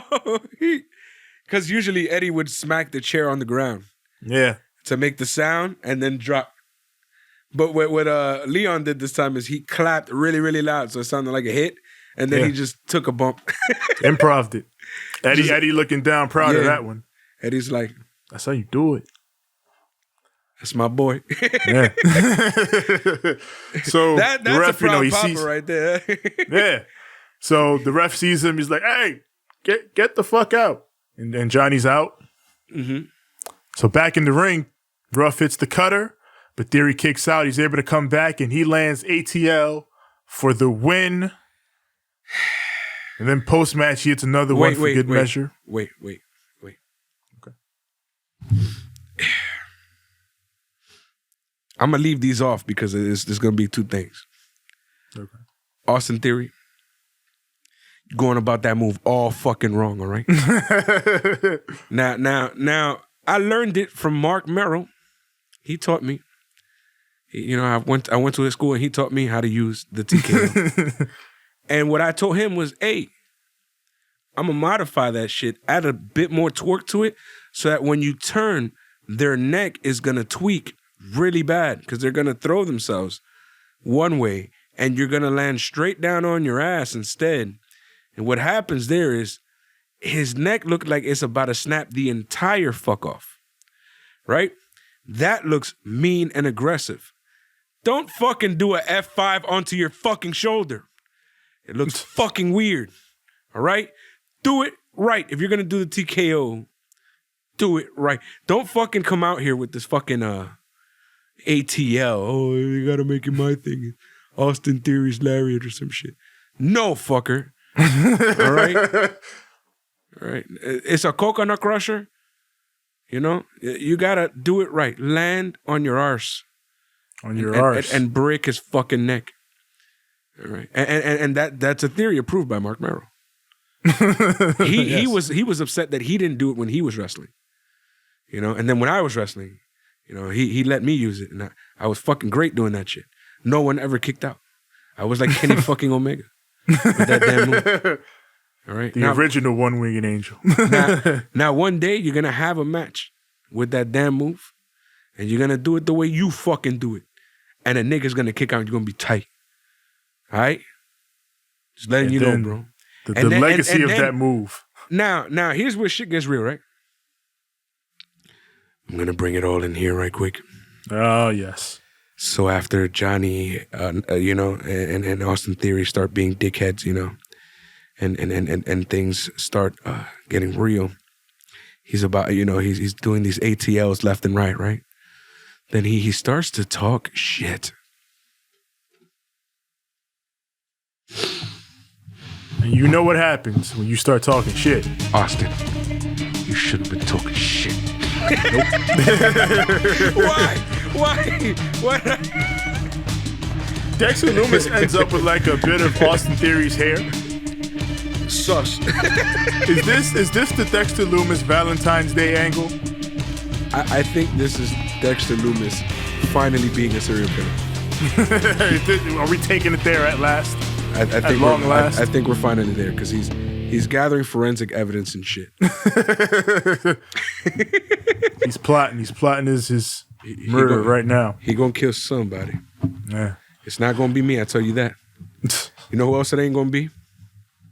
Booker L T. No. So we got Santos Escobar and Legado del Fantasma talking more spicy, saucy shit. He wants to smoke. He wants it. He wants to smoke. I've never seen somebody want to smoke more than he does. Like he bout it. Yeah, he about that life nowadays. I have no idea what's going on with him, but he's about that life right now. I don't know. Yeah, this man must be selling all the product, feeling on top of the world. Because the way he comes at a man by the name of Karrion Kross, he talking way too much shit, and eventually the devil's gonna appear. Yeah, Speak of the devil will appear. Yeah. Tevin? And then we get an awesome cinematic style video package for I guess the person who has been guiding Xia Li and Boa on this journey of theirs. Yes, we're getting insight on them now. This was beautiful. This was all cinematic, and it was great. I love this actually. This felt like something out of The Last Airbender. Yeah, like this didn't even feel like a wrestling promo. Like I felt like I was watching Avatar or something. Everybody knows it's Karen Q, but so yeah, she's thousands of years old apparently. Yes. So now WWE has their own 1,000-year-old wrestling spirit. AEW has one in Matt Hardy, and now WWE has one in this. Isn't Luchasaurus also like about 1,000? Yeah, but he's not a spirit; he's a dinosaur. True. Yeah. Let me holler at you right quick. 1,000-year-old Karen. You thick. You thick. So I'm just letting you know. I know you're 1,000, but I hope it ain't dusty down there. Because to be honest, you looking real good. I mean, if she must be taking care of herself. If she lived to 1,000. Yeah, I mean, look, she looking real jacked for 1,000. Yeah, taking care of yourself very well. Yeah. Maybe she's part black. Yeah, maybe black don't. Asians got them genes too, though. Yeah, they do. They do. That Asian really well gene, they got that too. And Latinos have a weird one where it's like either they're born looking extremely old and will look old their entire life, or like look at Machete. Has Machete ever looked any different? Young Danny Trejo looks 45. At least. That's the thing with Latinos. Latinos will always look the same way they've always looked forever. Yeah. And it's weird as fuck because it's like some of them were born looking 40 and some of them were just born looking like babies and they look like babies till like forever. Yeah. Like Ricky Martin has looked like Ricky Martin his entire life. Fucking Enrique Iglesias has looked like Enrique Iglesias his entire life. Danny Trejo has looked like Danny Trejo his entire life. Benicio del Toro is still fucking Latino Brad Pitt. Yeah. You feel me? Like, these niggas don't like, it's like they don't age, but if they look old, they look old. Like forever. They just don't age. It's just in some cases, they just start old. Yeah, they just start off. But they're not going to age from that point. Nah, they just going to look like that. Mm-hmm. They're going to be 90 still looking 50. Yeah. You feel me? But that's just fucking John Leguizamo. He's the one. Has been always the same fucking guy. Has not aged a single fart, bro. He's the worst person to be like, yo, what year is it? You look at John Leguizamo. He looks the same every fucking year since the beginning of time. Yep, and the only difference between George Lopez has been his hair. Yeah. Sometimes he has, and same thing with Fluffy. Yeah. It's just the hair. The hair, either they cut it short, it goes gray, or it goes bald. Like at this point, the only way that you would really change Fluffy is if you like lost a shit ton of weight. Yeah, but he still looks like Fluffy. Yeah, but he still looks like Fluffy. Fucking chocolate cake. We're going way too long in the tooth here. Yeah, this match was fun. God damn, yo. I mean, Metalik got to do his king of the rope shit in this match. Yes. And like, I'm sorry. I mean, I like the main event, but this shit was up there, yo. Like, I was like, yo, I think I really, really like this match. Had Joaquin Wilde whipping out some crazy dives. He had a running dive off the apron. Man, this was a good-ass match. Sunset flip bomb from Metalik. Lindsay goes crazy with a hot tag. And it breaks down into a big lucha four-way. Metalik gets a Rana onto Wilde, onto his partner. They beat the absolute shit out of each other here. Yeah, Lindsay moonsaults to the floor. The finish of this is Legado del Fantasma back in the ring. They hit their top rope finish for the win. Yep. This was about like 10 to 12 minutes. It was a sprint. Like, I Yeah. feel like this could have been longer. Yep. But And this was really good. It was such a good match that it's like, I would have had no problem holding that down. Like, if the show had an overrun of like 15 minutes or whatever, I would have had no problem this being the reason why.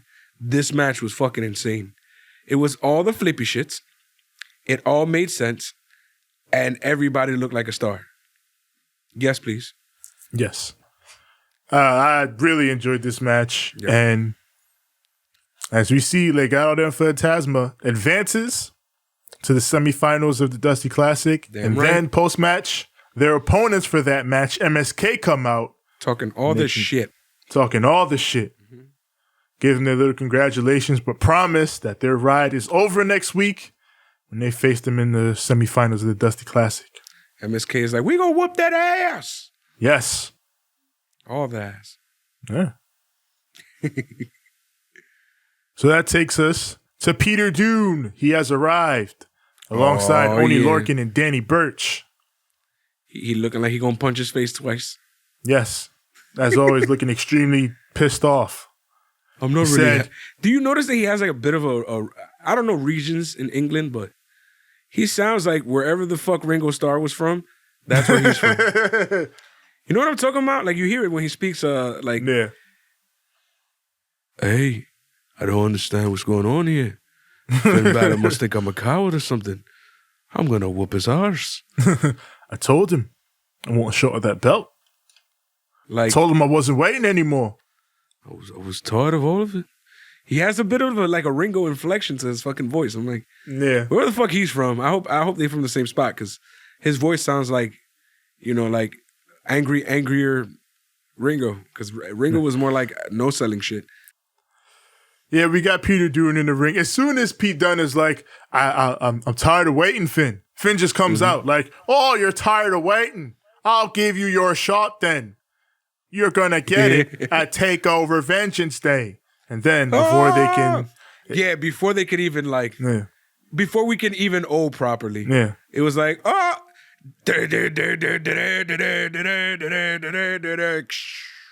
on this day, yes, I see clearly the winner of the 2021 everything Royal has come Rumble, to light. Edge, is here on NXT. Sorry. Edge, he gets in the ring, he gets the mic, says for years he watched this show as a fan, like the rest of us. And, he loved that it emphasized that second W in WWE. Well, you got to say it the way it was. He was like, over there on this bullshit show called Raw. He didn't say that. They accentuate the E, that WWE, E, entertainment, that bullshit. It's not even entertaining. That's crap. But they want to say it's entertaining. So yeah, we're gonna call that entertainment. Yes, Ed said exactly that. He buried the fuck out of Raw. But what I like is here in NXT, right? They focus on the W, because we're supposed to be wrestlers, but in the E, that second W is a dirty word, you know what I'm saying? World, oh hell yeah, entertainment, beautiful, wrestling, oh, blasphemy. So after Edge cuts this shoot promo about what he misses in professional wrestling, oh my God, that's what did it sound like? He talks about, I love that we focus on the second W on this show. Because for years I watched it as a fan, and I loved the passion that you guys had. And this show helped me recover my passion and regaining my career. The show is very important to me. I look in this ring, I look at you two, and I see a lot of myself, especially in you, Pete Dunne. And Pete Dunne just shrugs like, what do I care? And that's just like, I'd have shrugged like that too 10 years ago. See, I get it. So then he looks at Finn. In other words, that other show is trash. Y'all niggas is doing what I wish I could do. And to be honest, if Vince probably gave me the actual choice of picking who I wanted, I'd probably pick one of you two. So yeah, just know, if it wasn't for Vince's stupid ass, you guys would be main event of WrestleMania. Fuck that. Am I lying, Tevin? Isn't that what it sounded like? The way the promo is framed, Edge says, I've never held that. He points at the NXT championship. So it's framed like Edge is like, well, I've been on top on Raw. I've been on top on SmackDown. But this is new. This is different. I like this. I want to try this. Now, for the people complaining online, this is going to be forever. It's always going to be this way, Tevin. It's always going to be this way. So long as the internet exists, there's always going to be people complaining. I guess. I've realized that, what the fuck? Like, I've seen shit be the best shit ever. What are they upset about now?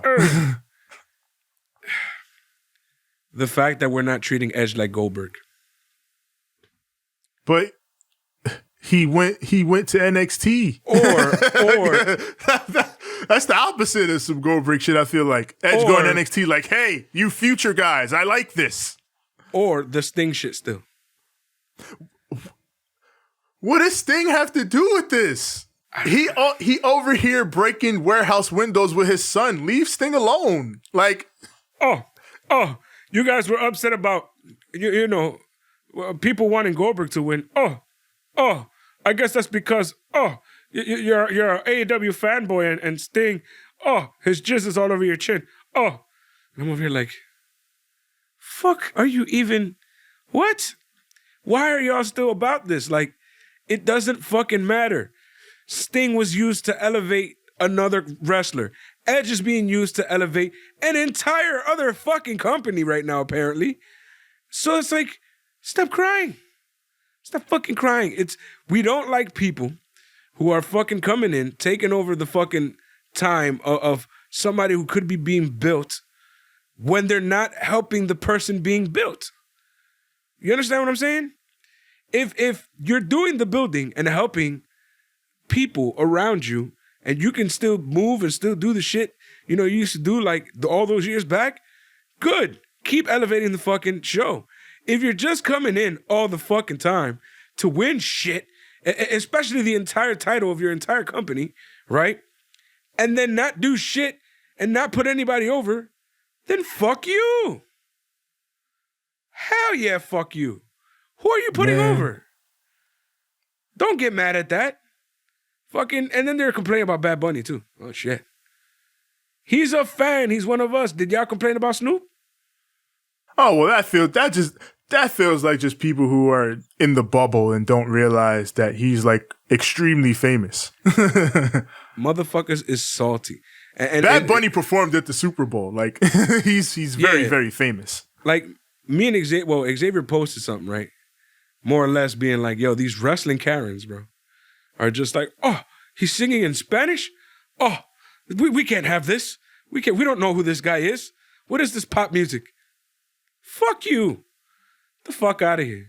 It's funny because like I saw Lance Storm on Twitter. Like he didn't know who Bad Bunny was, but he was like, can someone like younger and cooler fill me in on like Lance Storm was like copping to it like, yo, I'm an old white dude, all right? Let me know what's up.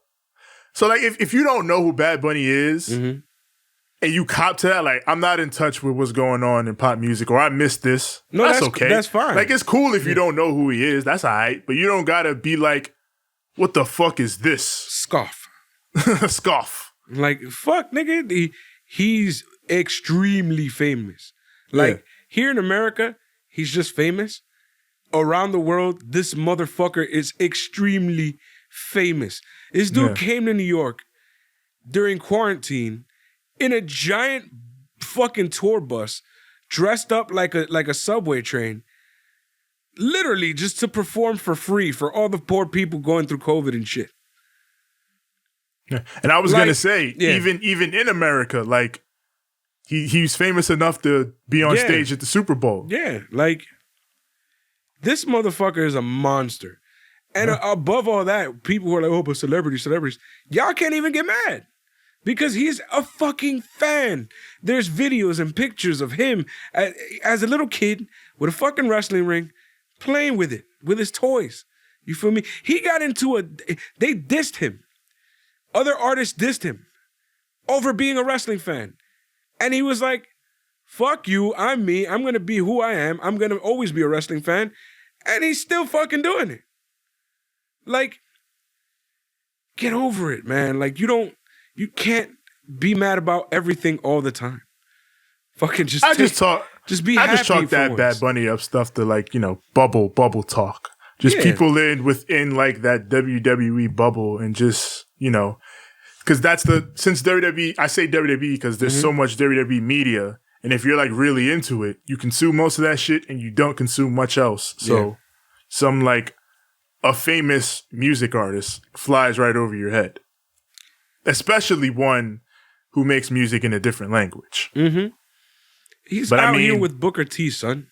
Yeah. Regardless, like when they announced, Bad Bunny's going to be at the Rumble, it's like, oh shit, that's big. That's like one of the he's probably the biggest, most relevant artist, celebrity period that WWE has had on their television in a long time. That's like for the hood. That's like getting Drake. You feel me? Basically, they got Latin Drake. Basically, and for white people, that's like getting old young and Taylor Swift. For white people, that's like getting Drake. Latin, y'all like him too? All right, cool. Yeah, they like him too. Yeah, so, Drake. They like him more. All right, so Drake. There you go, Drake. Yeah, but it's he's a big deal. For the hood, that's like getting Quavo. Like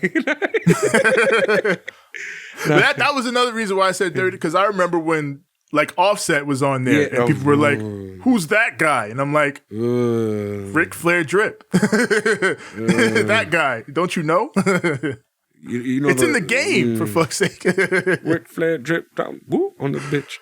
That one made me feel even weirder than Bad Bunny because it was like, he speak English. I don't know.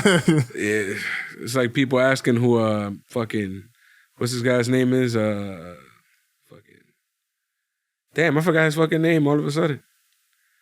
Oh fuck, man, come on, think Love and Hip Hop. Think fucking who's on Love and Hip Hop? Come on, man, come on. You know, see that's where I'm out of touch. I don't watch that shit. I don't watch that shit either, but he was on it, and I remember his name. Okay. Think Scooby-Doo, and that one got me. That's like when motherfuckers was playing fucking SmackDown versus Raw, talking about who the fuck is the Scrappy guy? the Scrappy do make the song. Nah, man, it's Lil Scrappy. I said G-Unit. You should know who we are. We're not G-Unit. We're not 50 Cent. But who in the blue? Why are you taking Scooby's sidekick's name? Man, Scrappy had some shit back then. Yo, I got money in the bank. Shorty, I'm sorry. We got Edge. On this day. He looks at Pete Dunne. He looks at Finn Balor. Says, I'm going to be watching your match at TakeOver Vengeance Day because that NXT Championship is very intriguing to me, and your match may help me make my choice. So, I mean, I definitely fuck with Edge in NXT. Because I've always wanted, like, a legend, like a bona fide WWE legend to go to NXT and, like, really do shit down there. I always thought it would be cool. And especially knowing how they book shit in NXT. And I feel like Edge, if anybody, would be a guy who not only fits that role, but is someone who would willing to go into that role and put his all into it. Especially in a role like this, where I think Edge in this kind of role would be cool. Especially because it did not help them in the ratings at all. So now you can just book it and not have to worry about, well, is it gonna beat? It doesn't matter. Just book it. Just do it right. Book it and do it right. Imagine the NXT title main eventing of WrestleMania. I'd love that. It would never happen, but I'd love it. If they did it though. Like, even the idea of just like, let's say Edge picked Finn Balor or Pete Dunne and had the match with them at WrestleMania. I think even that, Edge won the Royal Rumble, picked the NXT guy, and then he puts them over, and that puts more eyes on NXT. That validates NXT as the third brand because everybody on NXT says, this is the third brand. You know, this isn't a demotion. You don't get called up from here anymore. You want to make that true? you make it true by having Edge, a Hall of Famer, be like, I want to be there. I like that show. I mean, they kind of did that with Finn, but like because Edge is a Hall of Famer. Yeah. Heavy. Yeah. Heavy. I mean, they had Jushin Thunder Liger, so I mean. Yeah. I mean. So, I mean, yeah, it's shit. Jushin Thunder Liger wrestled one match in WWE, and it was for NXT. He was like, oh, NXT, I like that shit. Yeah. When he was like ending, he was like so happy. Like, you remember how happy he was? He was like, he was always found backstage doing something silly with the guys. People pointed out Jushin Thunder Liger retired, and 2020 happened. Those things are not unrelated. He went on vacation after that, for real, for real. Oh, man. Anyways, something else that I think, you know, when it comes to Edge, like, it's so cool, you know what I'm saying? Like, he's one of those dudes that back in the day, when I was watching Sunday Night Heat, you know, I would be like, yo, that guy's fucking awesome.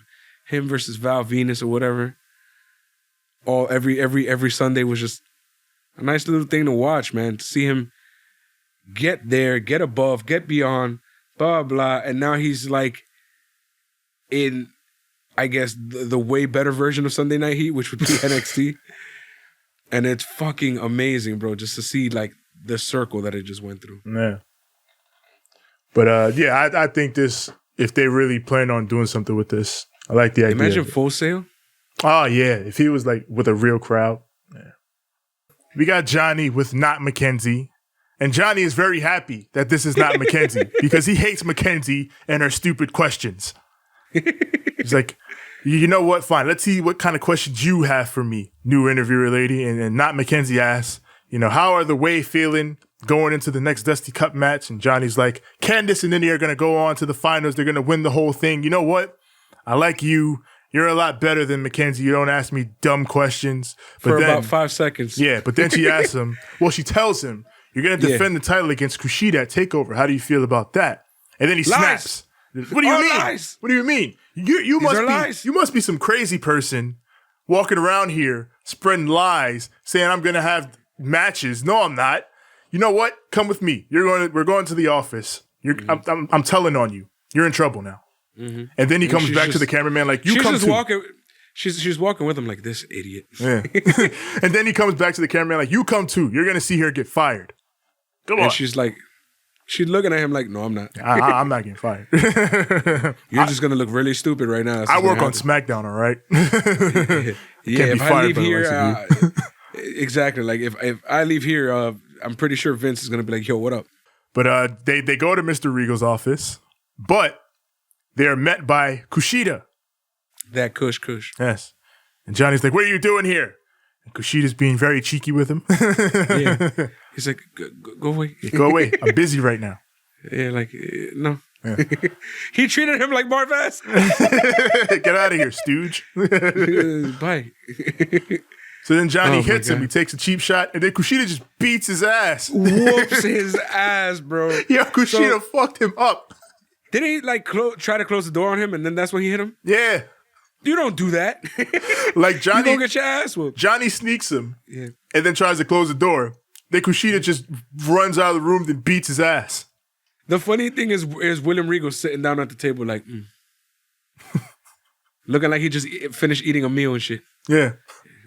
Like, boy, go away. We're eating food here. We're having a discussion, mate. What do you mean? What do you mean? Are you stupid? I am the Kush. I'm going to whoop that ass. Whooped his ass from pillar to post. He sure did. And then William Regal, hey, Sunshine, wait, hey, Sunshine. We got to finish our sandwich. Come on. Then they go back and finish the sandwich. Yeah. You know how quick Subway gets cold? Yeah. They say eat fresh. You don't stay fresh for long. Nah, bro. That shit gets cold ASAP. Fucking guac turns all brown in a matter of seconds. We move on from there to Jessica Maya with Robert Stone and Aaliyah because Jessica Maya is now officially part of the Robert Stone brand. Yep. She with the gang now. Baby girl Lanky over here getting part of a squad now. And poor Chelsea Green hasn't been seen since. Yo, Didn't Robert Stone's whole squad start with Chelsea Green? It was just her. Yeah. And now, Just her. why? Man. Ever since she left the squad, that's it. She was done for. So she left the squad because she felt like he was holding her back. And then what happened? Meanwhile, he had Mercedes Martinez for a hot second with the squad. Aaliyah. He's doing all right for himself, mister Robert Stone. Now he got Miss Kamea here. Yeah. Kamehameha. Yeah. Robert Stone is out here, making little by little strides. And Tevin. It's Tony time! That it is. It's Tony time. Damn it, Juice. How, Juice? Shout out to Juice Robinson. I don't know how you did it, bro. I respect you for it. I'm going to fight you, but I respect you for it. I have much respect for the homie Juice Robinson. We going to beef one day. But, this match I respect it. I definitely respect it. This match does not last long as Mercedes Martinez immediately hits the ring to brawl with Tony. And she looked like such a New York aunt, bro. OD. Or like a New York older cousin, where like she had like the rolled up jeans a little bit with the fresh kicks. She came to fight. And then, she looked like, this is what you would rock to scrap right quick. Yeah. Or to go to a grocery store, you know what I'm saying? You happen to get in a fight on the way. Yeah, that's usually what it looked like. Yeah. And then, Io Shirai can't stay out of this. No. No. Io hits the ring, clears it out, stands tall, looking at both these girls like, be gone. She literally did this. Awesome, dude. Yeah. Be gone. She's awesome, dude. She's the best. And now we got a... God damn, bro. What's good with this guy? What is this character? The Lone Star, Kurt Stallion. Yes. What the hell is he? He started this speaking normally. Yeah. I'm Kurt Stallion. I won a match on 205 Live for a title shot. And then he just starts going, I'm the Lone Star, and tonight, Santos Escobar. Like he switched mid-promo.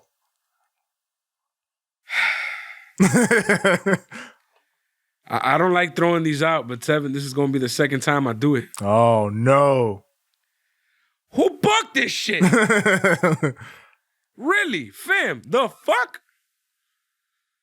Listen, the show, great show. Whatever you're doing with this poor fucking guy, y'all seem lost. Y'all look like y'all don't know what the fuck y'all doing with this dude. You yourself are over here like, why did we... I mean, he's a good wrestler, but what the fuck are we going to do with this guy? That's the thing. They don't know what the fuck. It feels like they all right, we got this guy. He's a good wrestler. We like him. We want to do something with him. We want to give him a push.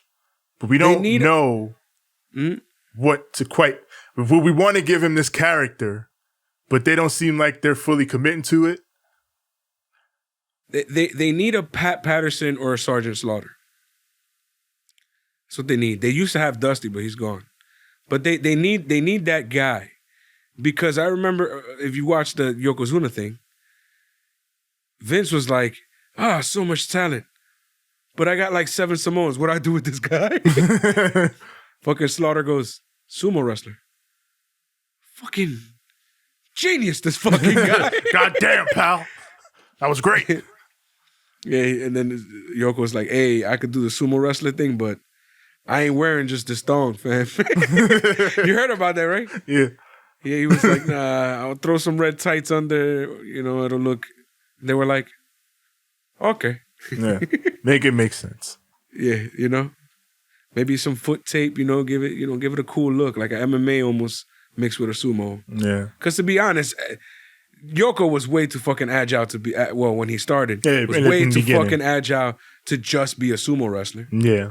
He had to be like a mix of like something. They'd have never did that shit with him. If Yoko would have came around like now, he'd have did something different. Yeah, he probably would have been Umaga. Yeah. Which they did. Because they'd have known like, whoa, this dude's athletic and shit. They'd have, yeah. Mm-hmm. Did you hear about the turkey butts? Anyway, speaking of talking shit, Cameron Grimes. Oh, shit. He's back next week. It's time to go. To the moon. To the moon. It's Cameron Grimes. Now that By the Dexter way, Loomis is focused on other people. We went so left, we left the fucking topic. Yeah, Kurt Stallion. It's weird. Fix that shit. Yeah. Get it together, WWE. I mean, NXT. Right. Well, it's still WWE, but you know what I mean. Get it together. Just find what it is you're trying to do with him, or hire me or Tevin. We'll find something to do with him. And you know, because right now it's like, who? I would have had him just be a straight up like babyface going up. Yeah, but I guess they'll figure it out. We got the NXT Cruiserweight Championship on the line. Kurt Stallion versus Santos Escobar. In this match, NPC Scarlett has been unlocked. NXT got NPCs now. The game has changed. She emerges on her platform watching. And who knew? Well, NXT already has an NPC. Now they got 2 NPCs. Yeah, they got the new NPCs out here. And who knew you unlocked this one by playing the Cruiserweight Championship path? Very, very SmackDown Shut Your Mouth. Very random. That's how it used to be in SmackDown Shut Your Mouth. You used to have to play like a specific ass show to get this diva poster. Yeah. So you play the Santos Escobar path and you get the Scarlett poster. Okay. She did a little more than be a poster here, but go ahead. Yeah. She was a moving. She was a moving poster. She just stood there and stared menacingly. No, she was just a regular ass NPC. Yeah. just looking. Okay. So Kurt Stallion, he makes a comeback, hits a big tope through the corner. That shit was cool. Badass. Yeah, because Escobar, he's down in the corner, he's sitting. So Escobar, so Stallion's gonna rush him, but Escobar escapes. So Stallion's like, "Fuck it, I'm gonna dive," and he dives. Dive. Yeah. Damn it, Randy. But eventually, back in the ring, Escobar is able to hit the Phantom Driver, and just to drive the point home, and because Kurt Stallion pissed this man off by being a good wrestler, he hits the Gato as well. He does. Yeah. And he gets the win. This was a solid match. I liked it. Like, it's like we said, even with all the gimmick weirdness, I get why they're trying to do something with Kurt Stallion. He's good. Yeah, that's what I'm saying. It's the exact Yogo thing. Yeah. Exact Yogo thing. Like, what do we do with him? Yeah. He's talented. We just gotta. What do we do? Yeah, they need a guy. They need a guy to be like, hey, somebody's gonna walk around. I mean, they got a lot of good brains back there. Fucking Norman Smiley, pitch something. Yeah, Norman Smiley and Shawn Michaels worked there. You can do something. Shit. Yeah, one of those two will come up with something good. Yeah. Anyways, with that being said, it's almost like he knew exactly what was gonna. He was waiting. It feels like a setup. It really does. I don't know what's gonna happen, but this shit feels like such a huge setup. It's scary. You've noticed it, right? Yeah. Something ain't right here. Indeed, in the post-match, Cross comes down to the ring, destroys both Wild and Mendoza, then just gets in the ring and stares down Escobar. The entire time, Escobar is just fucking chilling in the ring. Like, I know this is going to happen. And then he walks into the ring and he's like, this is fine. Why? What's going on here? Something is... And Cross tells him, I'm going to allow you to walk away right now. I'm going to give you some time, which is ironic because your time is now running out. You know, TikTok. Man, I've ranted enough about Karrion Kross on this show. So all I'm going to say is, this is better. Him just getting to talk. Karrion Kross being a bad motherfucker and talking shit is way better than Karrion Kross being the devil. Yep. But now, here's where I'm like, oh, because it's like, why was it that simple? And Escobar's smiling the entire time. And I'm gonna tell you right now, I ain't Boo Boo the Fool. Something here smells off. You gonna see? Like dirty booty. You gonna see? Like dirty booty. So we see Edge in the back. He looks like he's leaving. Yeah. Sorry. You see him with Bronson Reed. They have a quick fist bump. That was cool because then that makes him look like the guy. And to be honest, I should have worn my Bronson shirt, but I've been wearing it way too fucking much. Like, I can't wear it every fucking episode, but he's my guy. So whenever I see him doing something like that, I'm like, that's the guy. So Edge showing him some I see love. a lot of him, yeah. Yeah. Don't you see, like, future version of Bam Bam now? Yeah. Yeah, Like, Baby I've said Vader. this. Yeah, we said this. Future Bam Bam, Baby Vader, like, thick dude who can do shit. Yeah, Bronson is cool. Hell yeah. I love this guy. So Edge is walking through the parking lot. One of the stooges is like, hey, Edge, do you know who you're going to pick? And Edge is like, even if I did, you think I'd tell you? And then Cross walks up to him. And he's like, you got a big decision to make. You should choose wisely because I don't know what you think, but the NXT champion is not going to be Peter Dunne or Finn Balor. Come Mania.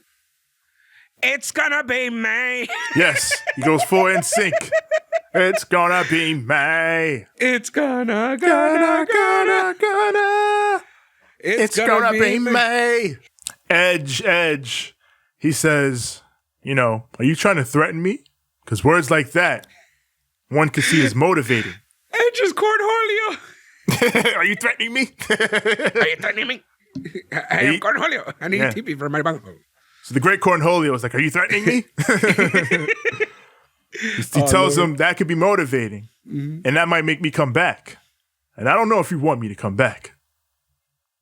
And then shit like this is exactly why I think Edge on NXT is cool.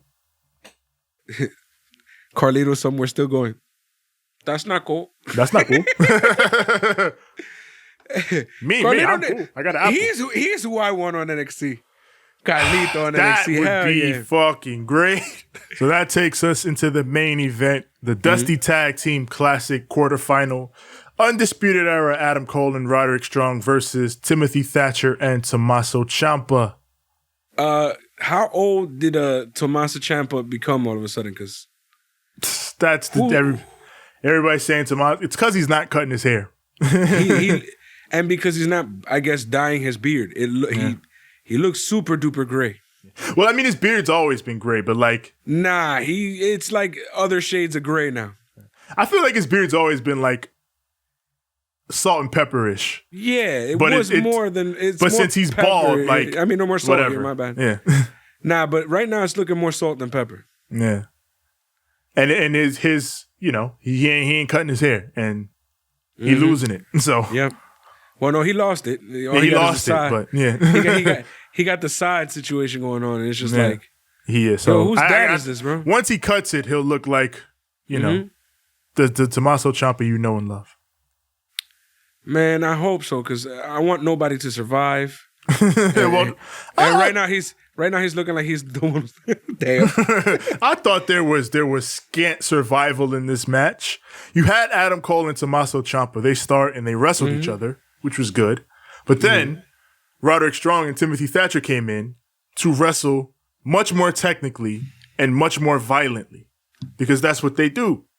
You know this. There's Roderick Strong who's gonna you said that. He's gonna break your back. He said it like, that's what I do. Yeah, and it is. Like, Roderick Strong is going to break your back 20 different ways. Timothy Thatcher is going to stretch you in 20 different other ways. And that's what they did to each other. Mark is somewhere mad at you right now. Stealing my shit. Hey, this is what it is. Fucking, if Ross Twitter was around, he'd bring up a gimmick infringement. Gimmick infringement. He has an actual gimmick infringement cane now. That's gotta be. You have to go watch him, and you're gonna see. Right. LOL. So Roddy gets a superplex out of the break. Cole gets the hot tag and runs wild. He crushes Chomp. This Ushigoroshi looked disgusting. Damn, where was fucking Morrow when we need him? Ciampa crumpled under this shit. It looked brutal. Cole goes for the Panama Sunrise. It's blocked. Thatcher and Ciampa knee and suplex Roddy to death, but he manages to kick out. Then Thatcher gets killed by a Roddy backbreaker outside. He sacrifices himself. Like Roddy's going in, but Thatcher jumps in his path and he eats the backbreaker. Fucking murdered his ass. Yeah, but then that allows Ciampa to recover and Roddy gets hit with Willow's Bell. and Thatcher and Ciampa get the win. They advance in the tournament. I mean, And their opponents in the semifinal next week are Gibson and Drake, the grizzled young veterans, who come out at the end of this show. They have a stare down. And because the grizzled young vets are assholes. Yeah, unlike MSK. Yeah, MSK just came out and was like, yeah, we're going to beat y'all next week. You ready for it? Yeah, it was just lovely banter. Here, it was like, yo, we the grizzled young vets. We throwing hands right now. You're not a fucking tag team. And he fucking mushes him in the face. They're going to beat the shit out of each other next week. I'm actually excited for that match. Everyone will die. And knowing the grizzled young vets, this is recipe for ass That's going to whooping. be a good match. Yeah. That's going to be a good match. Recipe for ass whooping. I like that. That's my see. So Tevin is more into the flippy shits. I like more the brutal. I'm gonna fight you shit. Like the shit that looks like people are actually fighting. That's my deal. He's more about the pretty flippy. That's the reason why I loved the shit out of that damn tag match. You know. Yeah, Metalik was. He was all over in that match. Incredible. Love watching that. But if you really want to, see what I really like. If this would have been grizzled young vets versus, I mean, this was cool too, because Roddy and fucking Cole went ham. But you know what I'm saying? Like, I feel like with the grizzled young vets, they're gonna be a little more, ground and pound, a little more stiff. That looked wrong because y'all can't see the rest of my hand down here, so it looked like I'm doing something suspect. Well, you know what I mean. Tevin, who won the war this week for you? I mean, I feel like just remember 2 months ago when Tony Khan was like, I'm going to shift the balance of power in wrestling. And then people were mad at him because that was the night Pac came back and everyone was like, that's it. And Tony Khan was like, no, there's more. And hello. Look at all this now that we have. Kenta, New Japan, now working with them, Impact, James Mitchell, fucking Doc Gallows. They have access now to so many players. You know what I'm saying? I feel like this week NXT show was really solid because the Dusty Tag Classic is going to hit for me most weeks just because it's solid ass tag team wrestling and it's solidly developing stories. But I feel like AEW is in haymaker mode right now with some of their bigger stories. Like the Bullet Club thing is obviously major. But then you got like they're beefing up the women's division too, like and obviously that's the section where for a long time they're never going to be able to touch NXT. For a while they're not going to be able to touch NXT in that regard. But now they're improving it. They're bringing back some of that talent that we've been talking about this whole time. They need that Joshi talent. Now they're going to get some of that Joshi talent. So that's fucking Kong, bitches. I'm excited to see them finally shore that women's division back up. And what's the name of the cute one? The little cute one. Yuka? Oh no. Yuka's also gonna be there. Speaking of Yuka's gonna be there too. Yeah, God. Oh, it's gonna be. I'm gonna watch the fucking Japanese one. Like, fucking. But the other one you met, Maki Ito. Yeah, Maki Ito. Oh my God, she's so fucking. I gotta remember her name, Maki Ito. I like her so much. She's so fucking cool. She is the cutest pro wrestler in the world. That's so wrong. I don't mean to pet her. She's not a dog, but she's mad fucking adorable. I believe after once people see her, we will have a lot more members of the Ito Respect Army. Yes, I love it. Give me all the Maki Ito. But yeah, as usual, solid Wednesday night wrestling shows. If I had to say which one I liked more, I guess I like Dynamite just a wee bit more because that second hour was just strong as shit. But NXT was also very good. Like I said before, Edge being on NXT is really cool. And if they really want to like do something with it and build something with it, I'm down for that. I feel like NXT is like a bit more focused and a bit more solid. If you know what I mean. Like I watch NXT and I feel like, all right, I'm watching, just good wrestling, a little bit of storyline here and there just to progress the situation. And it's a good deal. But AEW was like doing so fucking much that I'm just like, yeah, there's no way I can just like bring it down, you know? It's just they're doing so much at one point.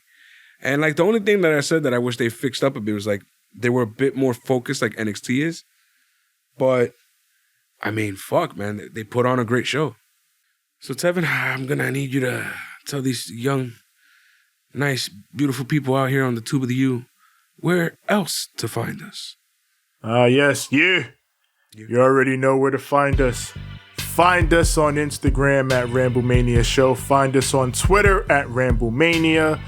Facebook.com/Ramblemania Show. You can also find our group there, Ramblemania Show's Banter Club. This is where we and many of the other podcasts we associate with post our goings on. This is where the shit goes down. And it's WrestleMania season. So there's going to be so much going on in the coming weeks and months. It's gonna be stuff everywhere. Yeah. As far as that's the only thing I miss, bro. We'd be going literally going places if it wasn't fucking COVID In now. terms of things going on, we'll still be here, but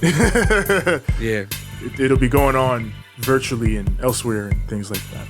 Normally we would have been like, yo, Tev, let's go to this NXT show. Yo, Tev, let's go to this let's go random here, indie there. show. Let's go, let's have fun. But, you know, let's go to this bar and watch this. But because, you know, COVID.